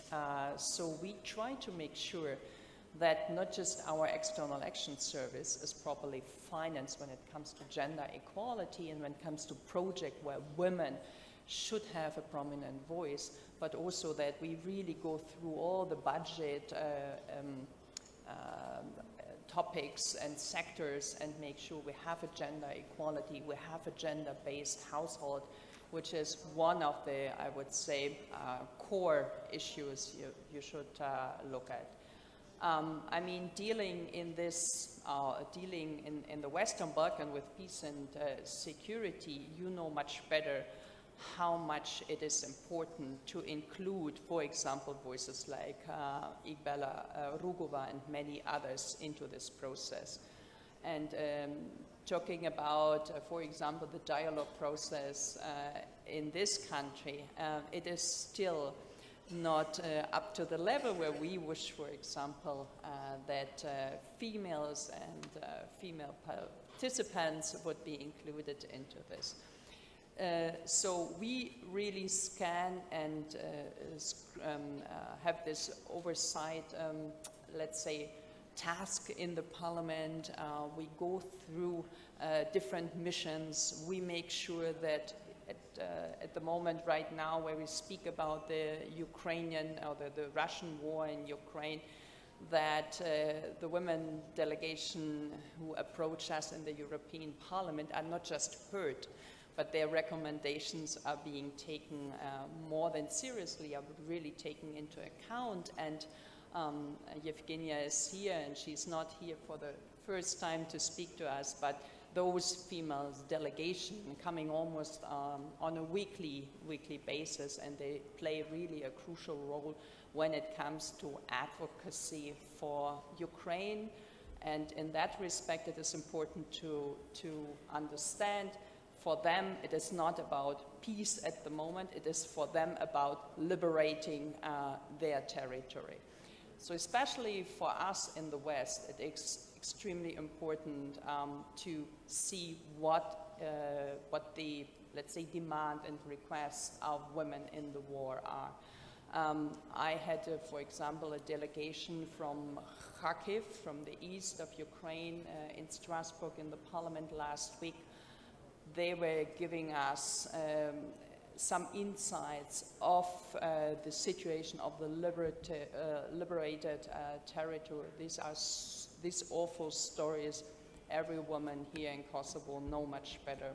But this is important to transport the stories, the consequences, the opportunity of protection those women into a broader audience, and make sure that we find the right instruments to really protect the women in the next weeks and months to come. As I said, I think that the fact that we have a female president of the parliament for the first time, Roberta Metsola, she's extremely active. She went to Kiev not just twice, but she really reaches out to other female leaders. She makes women visible on the international stage. She makes sure that young women get a voice in international peace and security forum. She is one of the role models, and I think we have recognized with a president like Vjosa Osmani, it is extremely important to see that role models can make a difference.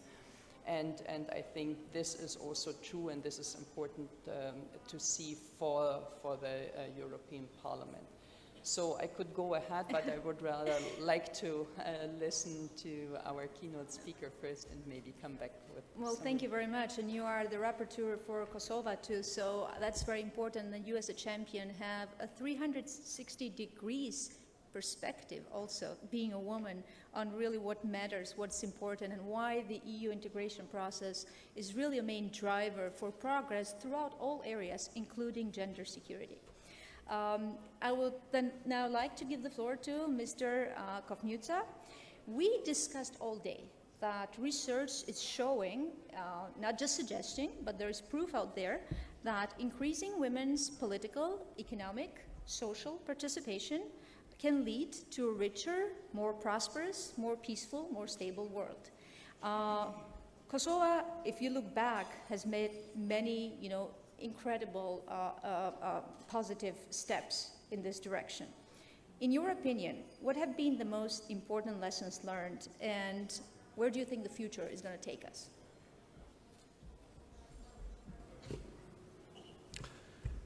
Hello, everybody. It's a great pleasure, really, to be part of this important forum, and I'm very happy that it takes place in our country. Welcome, all of you, and thank you for, bringing once again into the focus this important topic of women, peace, and security agenda, but also advancing, of course, gender equality and all that is related within this important topic. I think that parliaments have also an important role in all of this to play. And regarding Kosovo, I think that Parliament of Kosovo from the beginning, from its establishment in 2001, was in a way the role model, I would say, of gender, let's say, representation.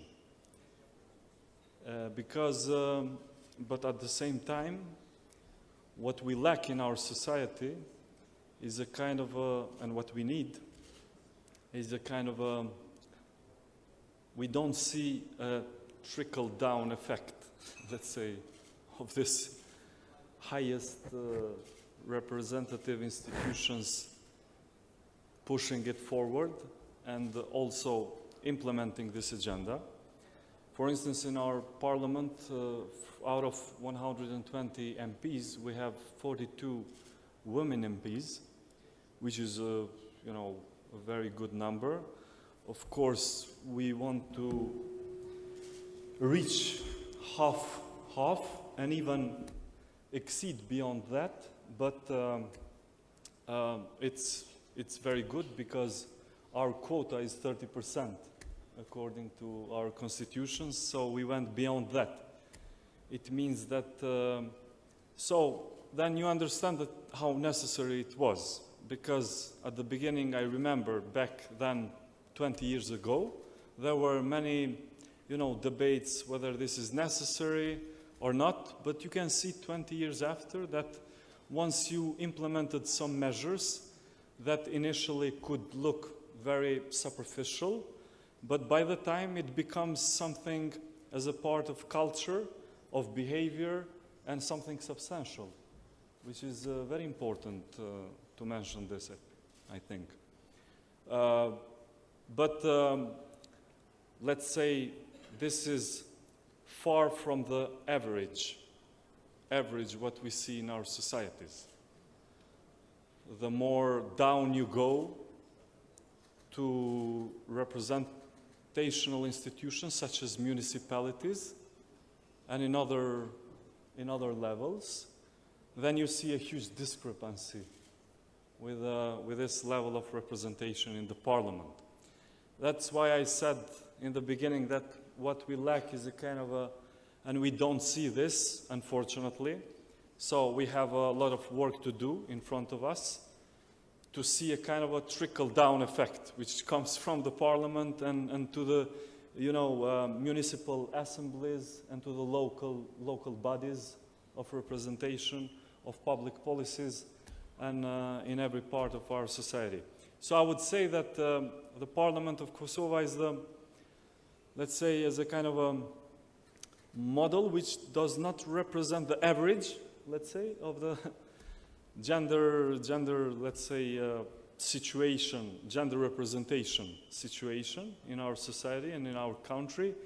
But I think that it's a good model in order to pursue and to push forward.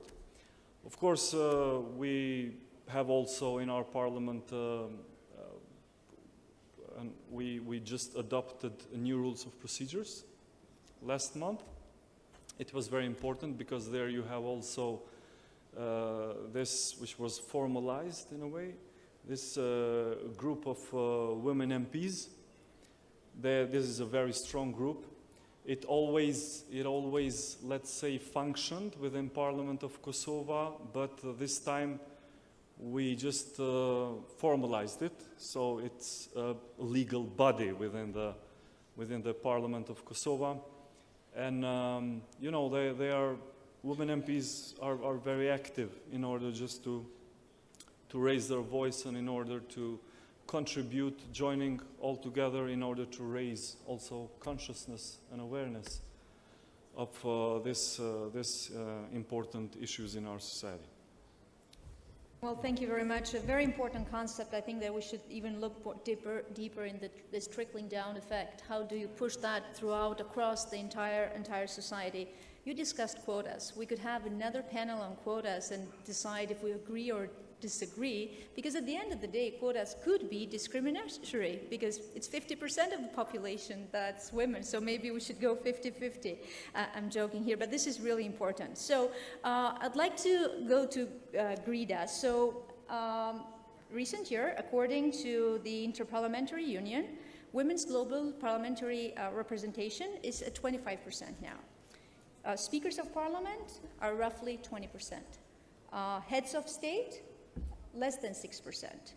Heads of government, less than 7%. So what is the translation? What does that mean? So when it comes to the decisions that most affect our world, voices are not heard equally.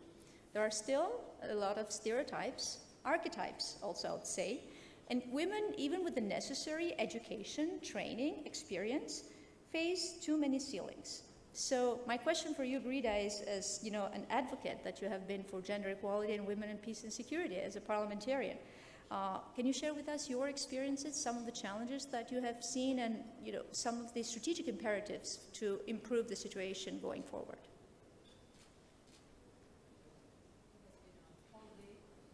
It has been a whole day of listening and reflecting. War, peace, security, stability, development. And there is a citation that I like the most. Wars are fought from the brave that pay for the failures of the cowards that do not know to handle issues and facts in times of peace. And is a matter of fact, and is my fact, not subjective, quite objective as a human being can be, that I would rather be in Pristina than in any kind of city or other place to discuss about this. Because in Kosovo, in Pristina, in modern times, has been fought an kind of war that calls from primitive nature of human beings that has been an ethnic war. And some minutes ago, there were here some members of politics from Kosovo that have known to be warriors, heroines, leaders of this Kosovo war, ethnic war. And in the beginning of this event, you started, Honorable President Osmani, which I applaud respectfully, that has hosted this very important event here in Pristina, which means that she is a respected woman globally, and we have to applaud our role models that come from small countries and do become global figures. She started by giving a Medal of Merit. A Medal of Merit for times of war in Ukraine, times of war where we are praying for survival and then victory. In our times, 2022, the history repeats itself again and again. And we do talk here for data, as you said to me, data. Data is not substantial. Is a figure, is something that can be said from that. But is a scratch thing if you do not see their personality, charisma, guts to say the right thing. Madeleine Albright, a huge figure of peace negotiating. I will not refer to her as has been until now about women, gender, and something else. I will refer to her as a person that has dreamed big and has had guts to dream big. We cannot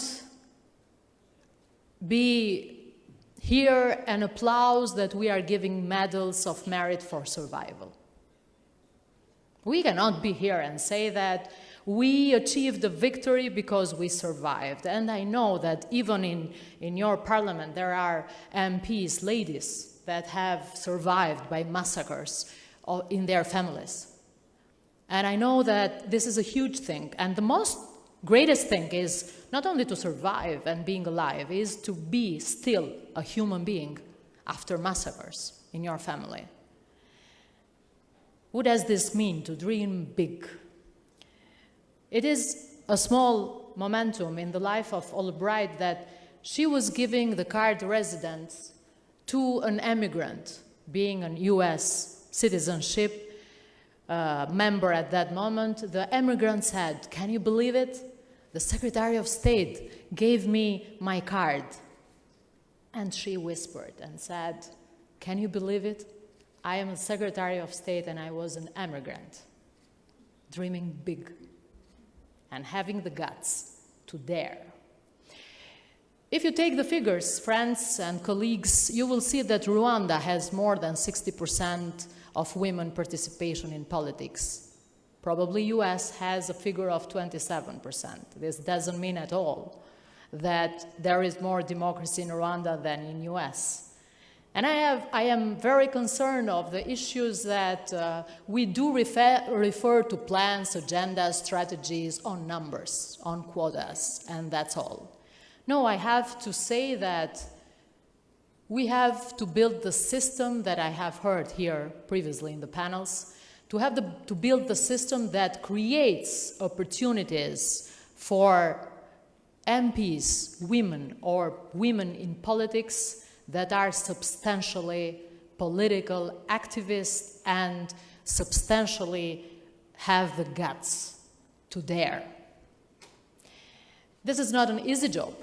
It starts from the financing of the political parties. It is an issue that all the parliamentarians have. Of course, lobbying, fundraising, financing political parties is one of the routes that goes until the peak of the problem. But I will not go there because probably we'll have another 2 minutes in our question and responses. The one thing is for sure, let's say, proved by science, psychology, sociology, political sciences that you know very well, that the capacity in women to face reality and facts in everyday life is a stone to the pyramid of the negotiating and mediating conflicts. And I will bring to you a story very shortly of a woman that has been very powerful during communist regime. Powerful, she has fought during the Second World War. She was part of the government of the communist regime, high-ranked, second, third important political person, was married to a very distinguished and charismatic political figure who was said at the time that the guy suicided himself, but it was not true. It was the regime that has made that. And after that, the lady was absolutely discriminated, arrested, imprisoned by her own government. And the story goes on, and it comes a moment when she, in prison, cannot go to the funeral of her own daughter. I have met the lady 3 years before her dying. And I said to her, if you had the possibility to turn back time, would you choose your family to be well, or your career and your political guts?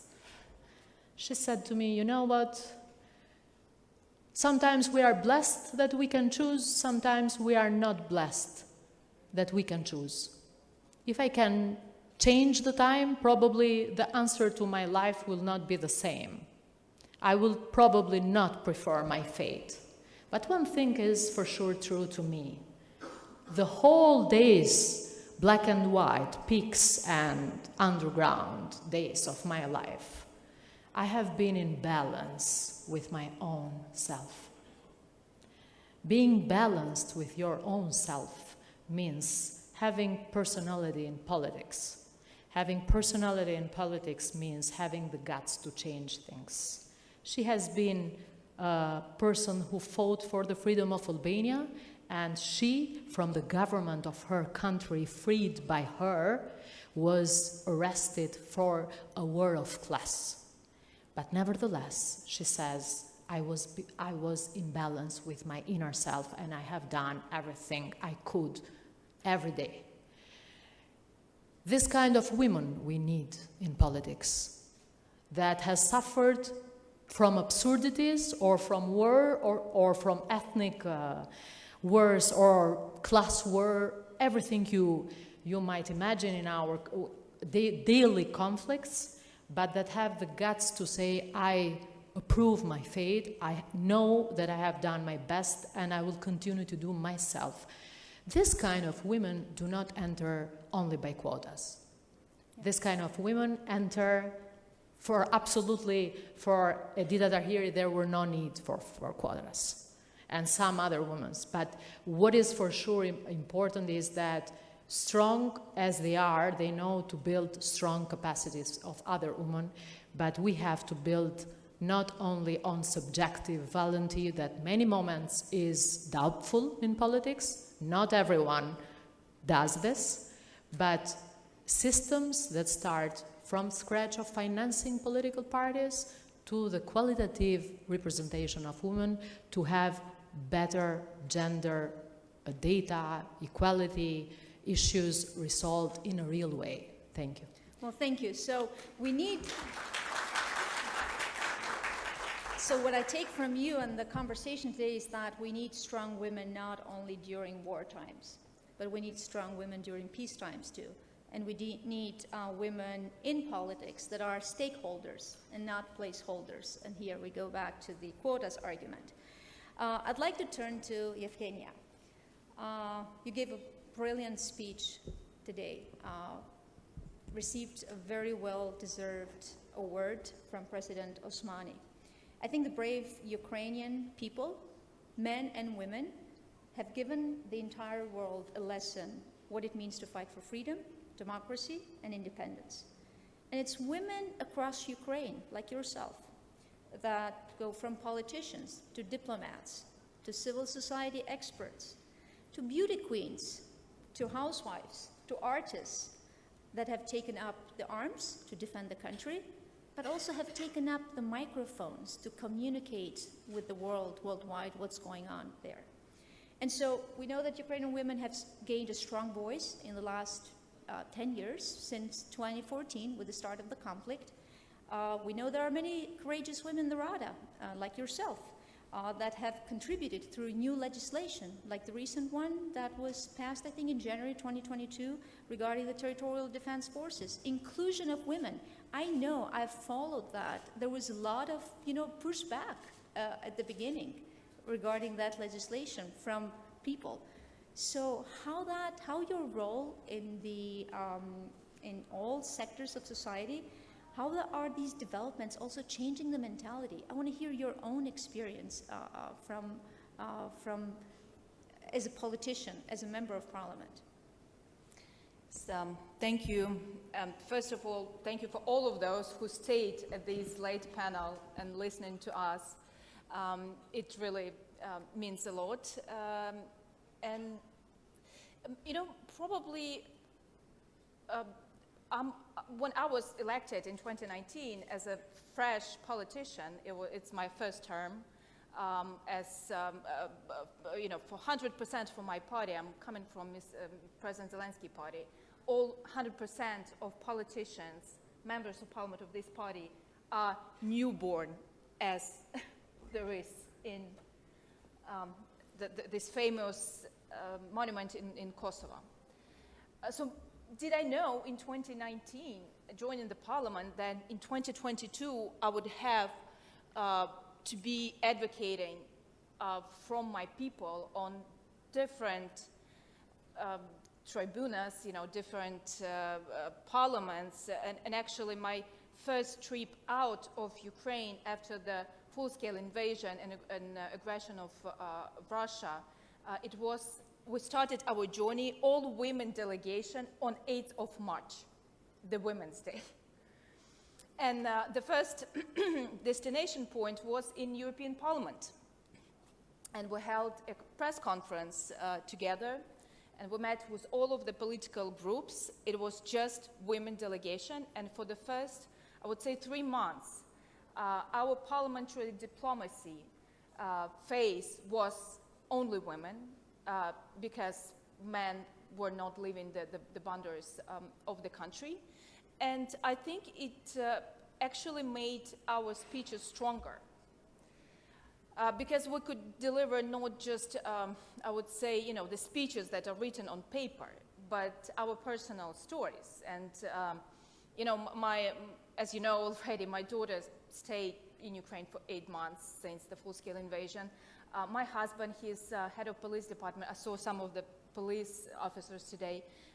He's in Kyiv region, and I haven't seen him for more than 45 days until we were able to kick out Russians from the northern regions. And for the first time, he was allowed not to sleep in his cabinet, but to come home and spend night in our apartment. So we did that, and we delivered the personal stories. Now, when we speak a lot about this resolution 1325, we say a lot about that women need to be at the table of negotiations.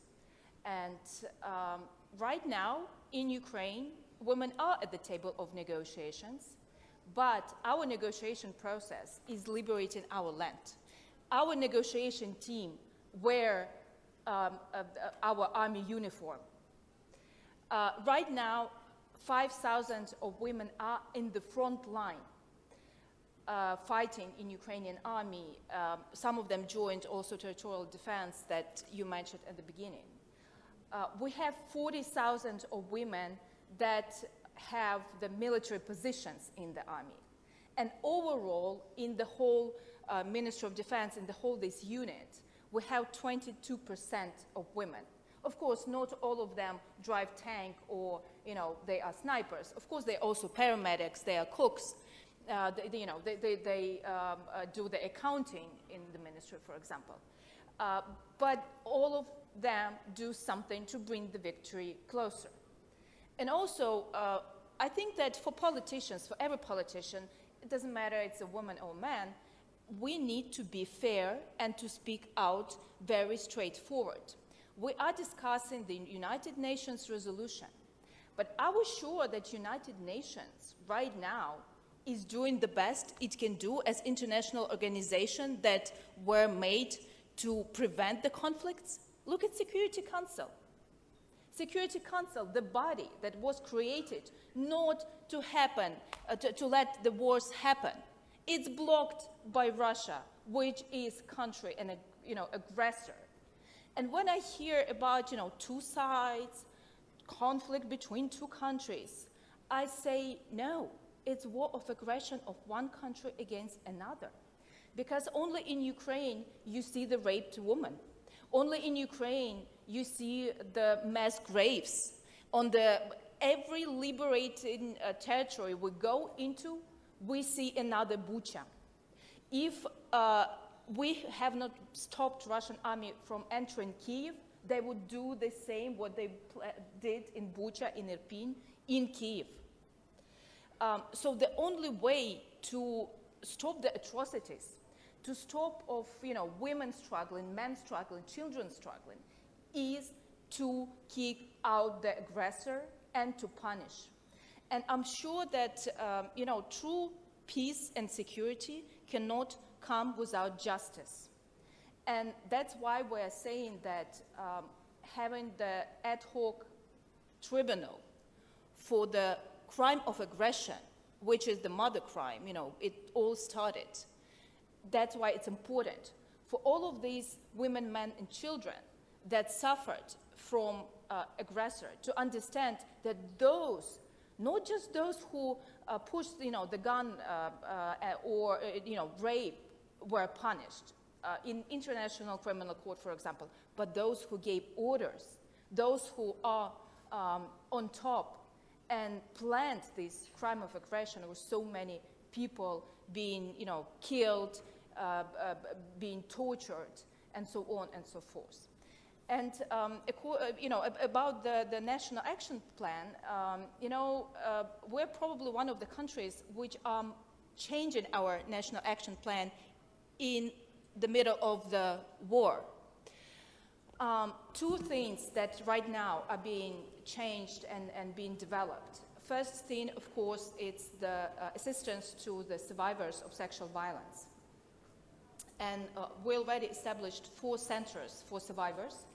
And I think it's very important to mention that you cannot just put with big letters, for those who were raped during the war, please come. No, it has to be made in a proper way for the assistance for all people that were either on occupied territories, and then the psychologists would work with those people that suffered to find out what kind of help they would need. But also another thing that we are developing is how to help the families, the widows of soldiers that died, or they are badly wounded, and probably it will be really difficult to bring them to normal life, as normal, as you can say. And we'll finish the changes of the NAP, I believe, in the next months. And of course, we'll do it together with different programs, and we receive this assistance. And I think the more expertise, not just the good practices, but the practices that how you should not deal with the, either people who experience the sexual violence during conflicts. Because, you always have good examples and bad examples, and we are, ready to learn and to have this practice. And in our parliament, we even created parliamentary commission about the sexual violence during conflicts. So parliamentarians can use their control function on the cabinet ministers and the Press Secretary General to make sure that we do the things right. So yes. Well, thank you very much. I'll make it short. Well, thank you, Evgenia. You said something incredibly important. you're changing the Women, Peace and Security Action Plan in the midst of the war. That talks about the importance of these documents and how these documents should be well done, well written, not just to check the box, but really be implementable. So that shows even more why we should focus on the implementation part. Ilhan, you're a member of the European Parliament, but you're also a representative of Bulgaria, so you can have both hats in this case. We know that promoting WPS could be challenging sometimes to convey to people, to communicate to people. It's not about legislation, it's also about advocacy, it's about education too. So let me ask you a quick question. To the ordinary people that has no clue what WPS is, how would you explain the importance of the concept?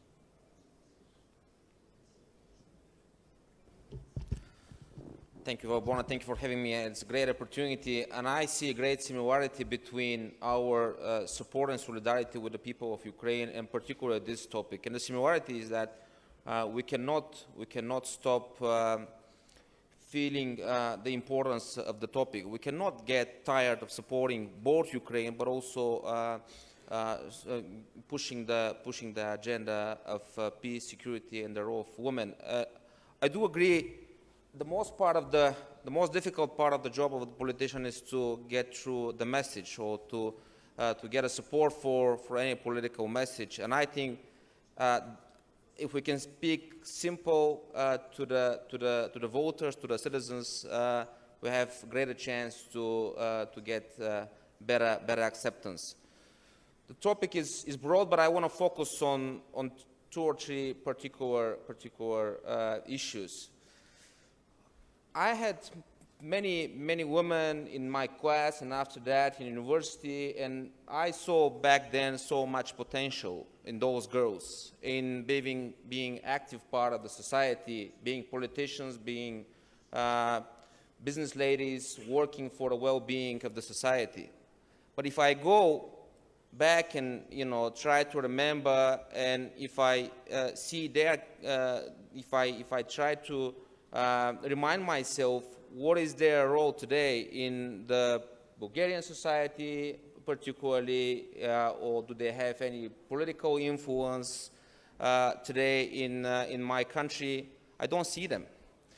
So it was a lot of potential, and I think we keep losing a lot of potential because at least part of the society, if you take it, 50% of the society is not well represented. There's a great book by Prime Minister of Belgium, Alexander De Croo, where he speaks, I think, relatively well about the challenges, and he gives good perspective about the feminist agenda. And he argues that the feminist agenda cannot be driven only by women. The feminist agenda should be driven by both men and women, because otherwise we are weakening one part of the society. You spoke lengthy about the potential, and I think the potential is here, and we need to get the right message through united democratic political forces. We still pretend that there is a war in Ukraine. No, there is an attack on sovereign country trying to keep its own identity. And coming from the post-communist country, I know the narrative of the communist regimes. It's attack by an aggressor. And there is a battle between good and evil. There is a battle between authoritarian regime and free and democratic country, and we have to recognize this. It is simple, and the clearest answer, I think the shortest answer to you is that we have to make the messages simple. It's not enough to have any strategy on paper.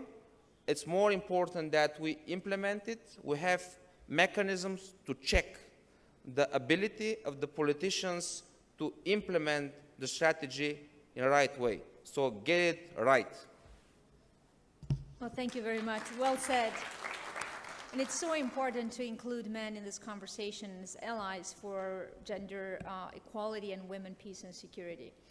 Mimosa, you also have been a champion in Kosovo, both in the legislative but also working in other institutions. So, and you know better than anyone that still women face real obstacles in the professional world, especially economic obstacles, from discrimination to other barriers in society. And in the Balkans, usually customs and traditions still override legal protections. But I'd like to know more what have you pushed as parliamentarians also when it comes to economic empowerment of women. You have that important tool, not just legislation, but also budgeting, to have, a gender budgeting if we want to talk about that. So please. Thank you, Valbona, and greetings to everyone. It's actually, as I was listening to a member of parliament from Ukraine, you think about the cost of freedom, how high and how much we pay for it, and how fast we consume it. And I think from a country and from a perspective of a generation that has a vivid memory of the war and everything that goes along with it, it's a constant reminder to continue fighting, but not on a battlefield, but on the institutional level. And in this political engagement in the Parliament of Kosovo in particular, and then in other institutions as well, I've realized that a lot of women that endure, they had found passion, strength, and determination not to give up. Our parliament, as Speaker Konyufsa spoke about, is actually a primary example of having and being able to exercise the quota system, but producing and telling and raising awareness to the general population and voters that actually go above and beyond the quota, because the number of women elected in the parliament had increased.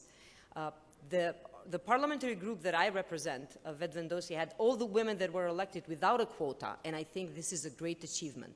However, the parliaments are there, as you rightly stated, to create mechanisms that not only strong women survive or are there to be seen, but also women who need to be, in girls in particular, who need to be given a role model, who need to be shown that this is not a difficult path, that it doesn't take a lot of strength and a lot of suffering to get to politics and remain there. Parliament of Kosovo has also been a very good example of establishment of Women Caucus Group that was mentioned here, under the leadership of NDI and Secretary Albright and women parliamentarians, but also what's most important, not only the mechanism itself, but the system that crossed political parties' boundaries. Oftentimes, in particular at the legislations right after the declaration of independence of Kosovo, Kosovo parliamentarians, women, had gotten together despite of their party's orientation, had a unique voice on pushing forward elements like we need more women in diplomacy, we need more women ambassadors. They had brought pieces of legislation that they thought that it's worthwhile defending.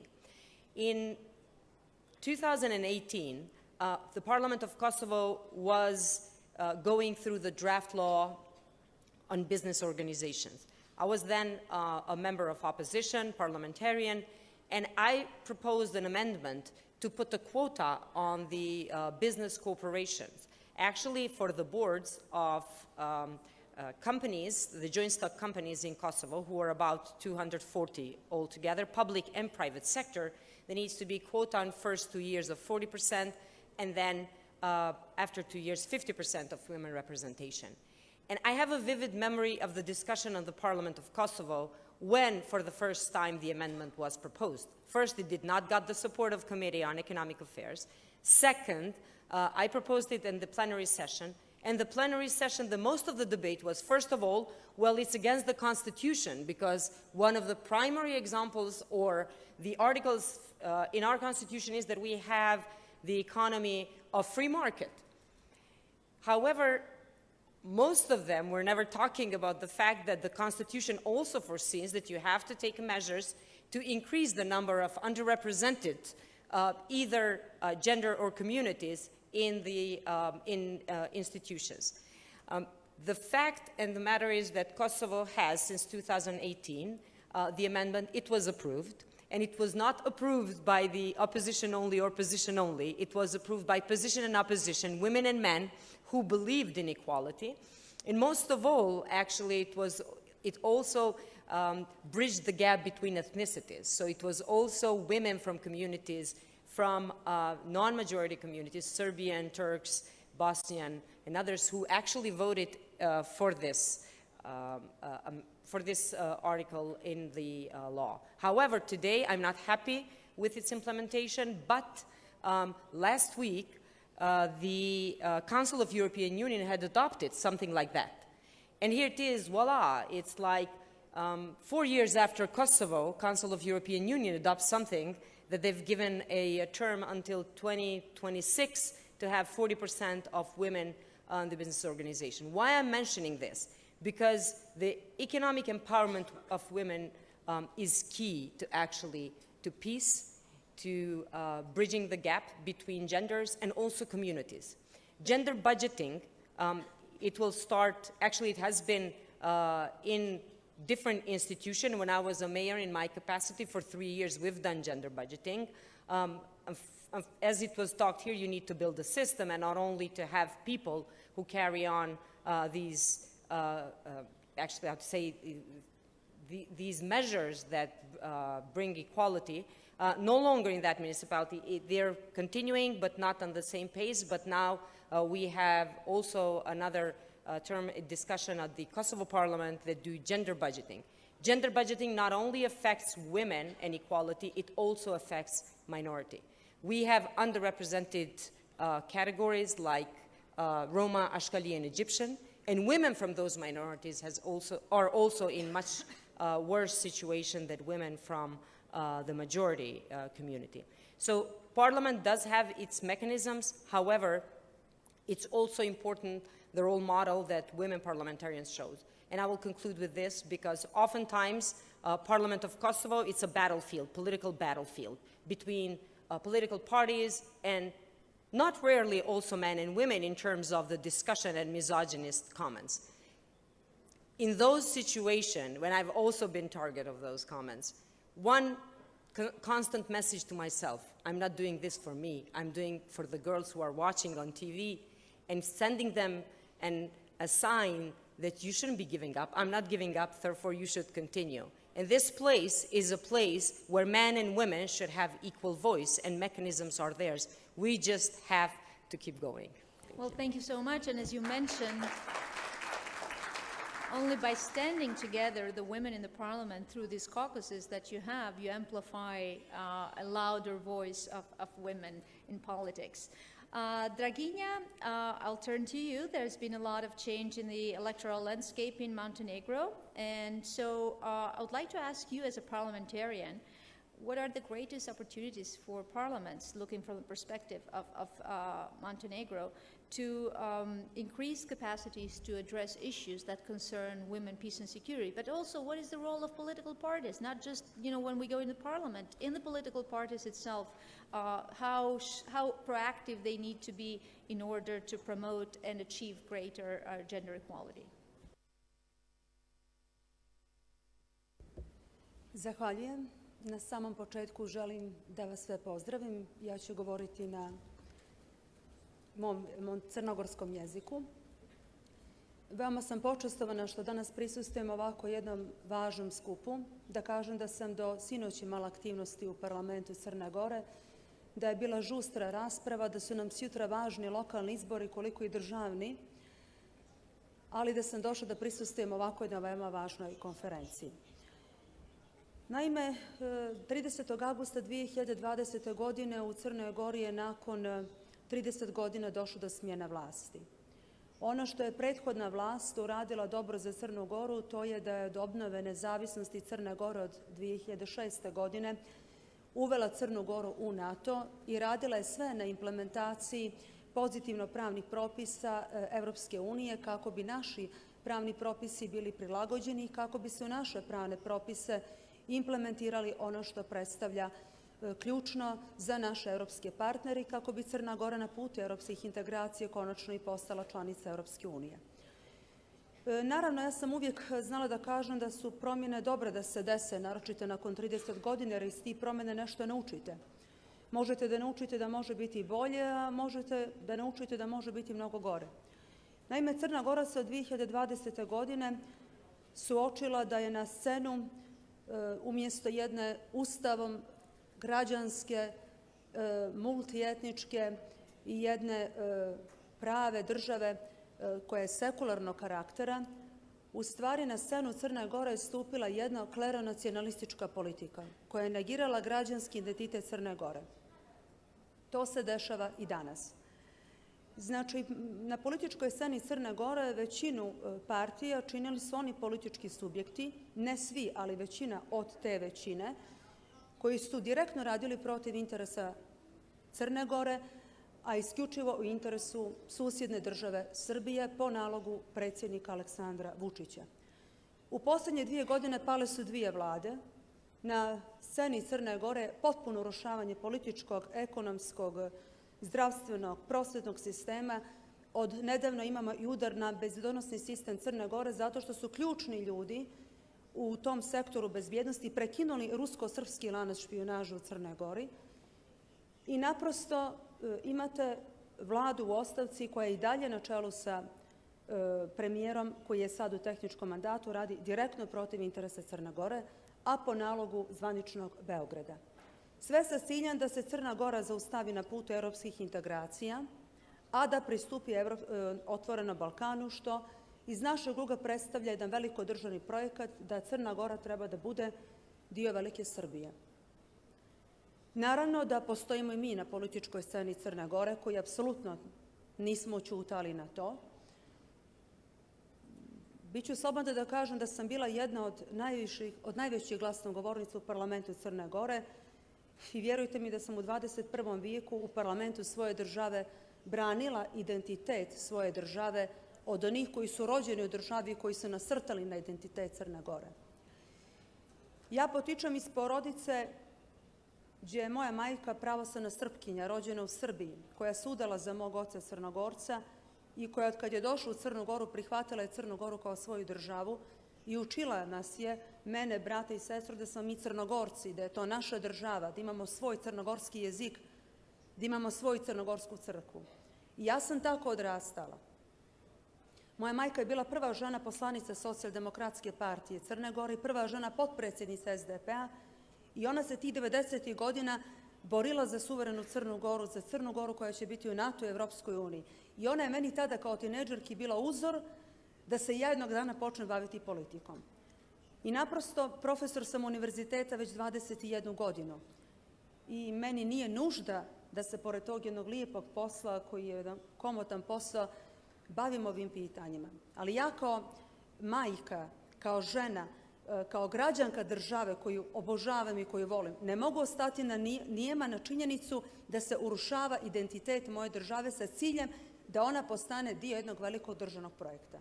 I tada sam digla najviše glasa u parlamentu Crne Gore i postala sam meta u posljednje 2 godine najstrašnijih mizogenih i seksističkih poruka koje su imali za posljedicu da mi se prijetilo i na život. Jedna od tih poruka je bila da mene konkretno treba denacifikovati kao Rusi i Ukrajince, da me treba ubiti. Ja sam trebala da budem presretnuta na jednoj poziciji od hotela do Skupštine Crne Gore. Igrom slučaja, sat vremena ranije sam napustila sastanak i naprosto osujetila taj napad. Trebala sam da budem napadnuta, čak mi je rečeno i metalnim šipkama od strane grupe koja je bila okupljena oko Srpske pravoslavne crkve samo za to što sam se borila za svoju državu. Znači, ja nemam ništa protiv u jednoj građanskoj državi da se neko osjeća kao Srbin, Hrvat, Albanac, Crnogorac, da bude bilo koje nacije. Mi smo građanska država. Ali imam protiv toga kada se slave izborne pobjede u mojoj državi, da se kliče državi Srbiji i da se vijore umjesto crnogorskih srpske zastave. I tome ću se uvijek usprotiviti. Naravno, sve te, ja za posljedicu ta moja ugroženost života imala je za to da mene sad konkretno obezbeđuje policija 24 sata dnevno, ali moram da poručim jednu vrlo važnu stvar. Želim da pokažem primjer djevojkama i ženama u Crnoj Gori, da me apsolutno to neće prestrašiti i da ću ja i dalje nastaviti da se borim za ono što su civilizacijske vrijednosti. A to je naravno osuda agresije Rusije na Ukrajinu, osuda genocida u Srebrenici. Borit ću se za identitet svoje Crne Gore i u tom dijelu smatram da treba ne žene kroz procenat, nego žene kroz hrabrost, kroz mogućnost da kažu sve što smatruju da treba, da zaštite i sebe i svoju državu, da pokažu koliko u stvari mogu da učine za jedno društvo. Tako da ja posustati neću. To je to. Hvala.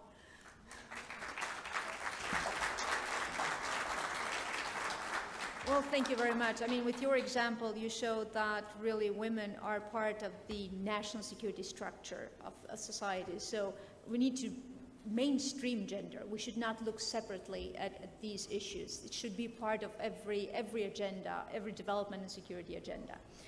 Magnus, last but not least, Sweden ranks #1 in the European Union when it comes to the Gender Equality Index. Actually, it's like 16 points more than the EU average, with 85 out of 100. You have a government minister for gender equality. In Sweden, more women than men serve in the public administration. And I think your parliament has about almost 50% of women. So what can you share with us strategies, best practices, recommendations? What should we learn from Sweden?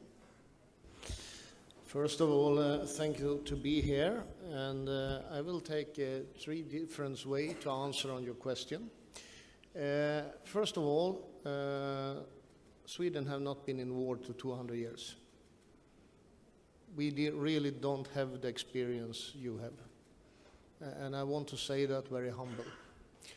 But by academic, I'm historic, and 1950 to 22, we have the attack on Christian in Turkey. Around 1920, we have I think you call it Holodomor in Ukraine, where Russia was starving people. 39-45, we have the Nazi attack in Europe with a lot of brutality. But also when the Russian is taking back territories, we have a lot of brutality. We have the period around 60s and 70s when you have mostly different kinds of fascist regimes, even in Europe, but also in Latin America. We have the 80s with a big war between Iran and Iraq. A lot of people were dying. I think it was 8 million. 90s, we have the Balkan situation, and we also have the Rwanda. I think I could talk about more. We have Ethiopia, Somalia, Congo.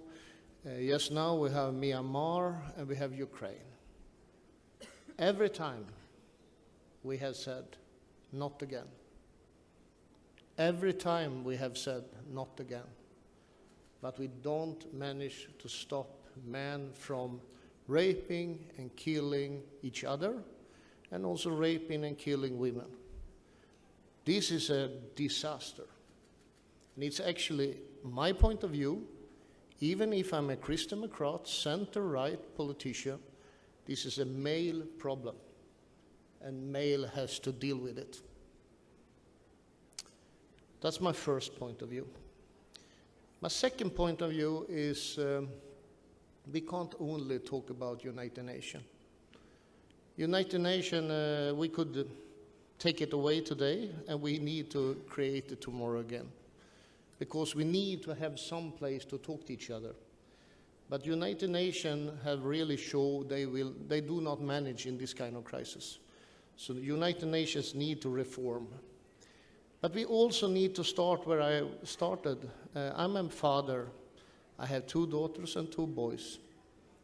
How I raise them is actually how I raising the future. Do I raise them equality, excuse me, it's not my mother tongue, or do I raise them differently?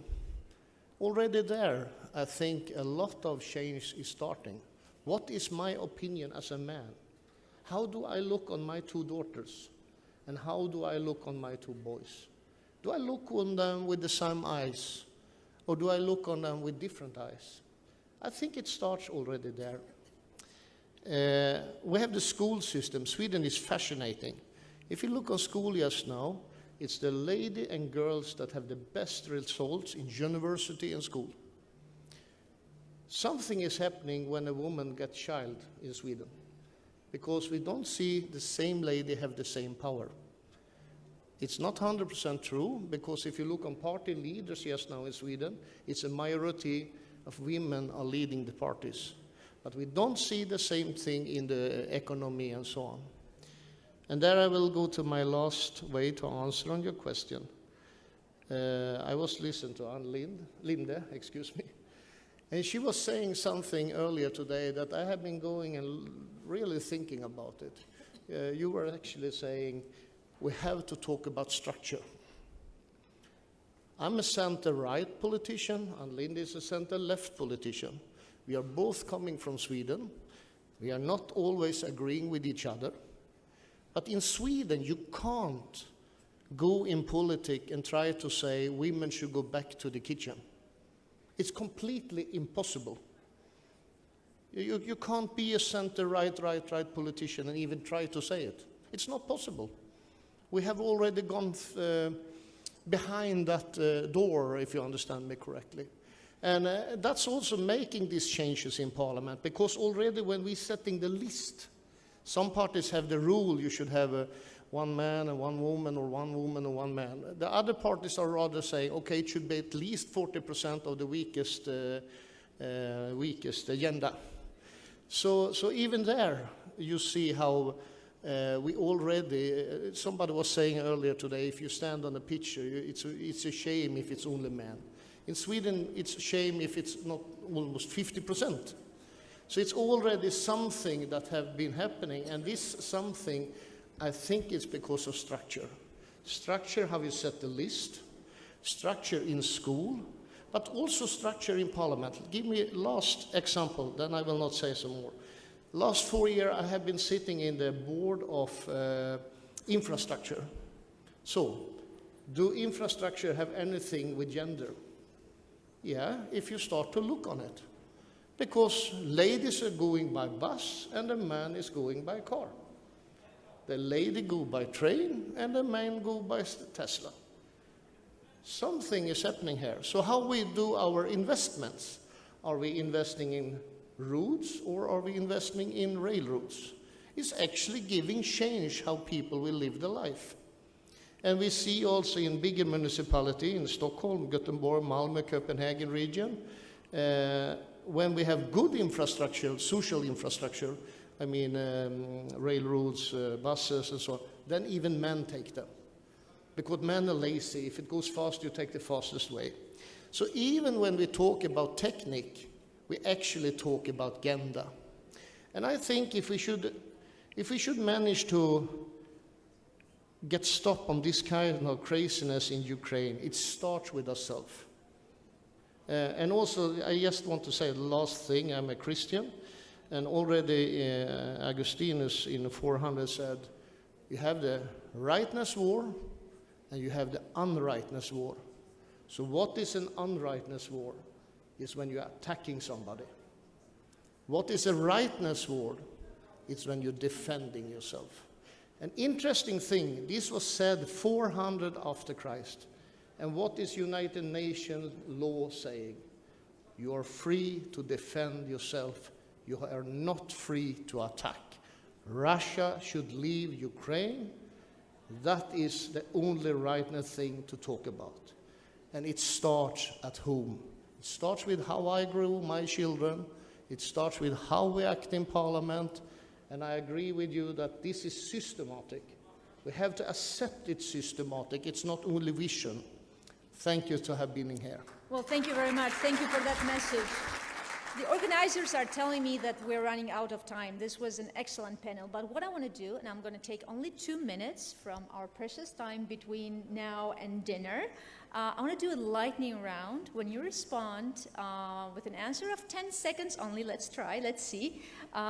This question, what is the one thing that you're taking away from this conference or from this panel that you're going to do when you go back home to advance women, peace and security? We'll start with Viola because I would like to give Glauk the floor as the final speaker. Please, Viola. Well, I think if all of us sitting here on the panel would have even more power and not just, claiming things, but also be more involved into decision making, the world would look different. So what you said at the beginning, I would say yes, we need more more women in structures, and we have to ask for at least the 50%. I would be less shy than you have said. So maybe we'll hear that at the European Parliament? We have it in the Green Party forever. That was one of our founding principles. So women's always get the first place. Great, thank you. Grida. For sure, experiences. Networking is the most important politics and in sustainable ongoing of the strategies, any kind of. For sure, we can relate in our diversities, but in the same and simultaneously challenges that we face, and we fail many times, we face in our everyday life of politics. And it's a great thing that we have now more knowledge of who is doing what, where, and where is the advantage and disadvantage of everyone, and to share as with each other the common roots of European Union. Let's strengthen our strong points and let's weaken our weak points. That's the most important. Knowledge Thank you. and networking. Yevgenia. 10 seconds, right? Yeah. I'll just take from here that the feeling that what we do is the right thing to do and to keep going. So we'll just keep fighting. Thank you. Mimosa? Actually, prior to this conference, I already have set a meeting with Minister of Finance and a network of women of Kosovo and Economic Forum of Women to actually put an action plan on specifics that we talk about, gender budgeting and some other important projects. Thank you. Pa moja poruka bila bi da treba sa ovog skupa ponijeti misao da treba ojačati, znači treba ojačati ulogu žena u politici i na svim poljima društvenog života. Jer žene su hrabrije od muškaraca kad treba presjeći i donijeti konkretnu odluku. Kad treba najtežu odluku donijeti, tu su žene. Jer što bi rekao, žena je oslonac u porodici, stup porodice, samim tim i stup društva, stup zajednice, stup države i mislim da treba da bude hrabra i odvažna da kaže ono što misli da uradi ono što treba. Jer kako bi rekao naš bivši jugoslovenski i bosanski pisac Ivo Andrić, žena je kapija koja stoji kako na ulazu, tako i pri izlazu sa ovog svijeta. Zahvaljujem.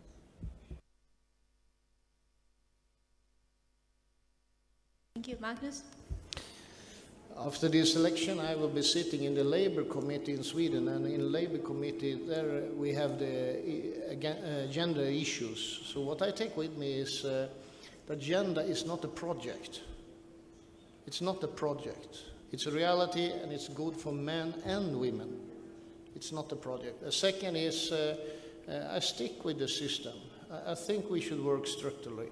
We have done structurally work in Sweden, so much structurally that actually even politicians, politically coming from very different issue, some issue we are agreeing about. So structurally and vision. Well, thank you very much. And now I'd like to give the floor to Mr. Konjufta to close this parliament.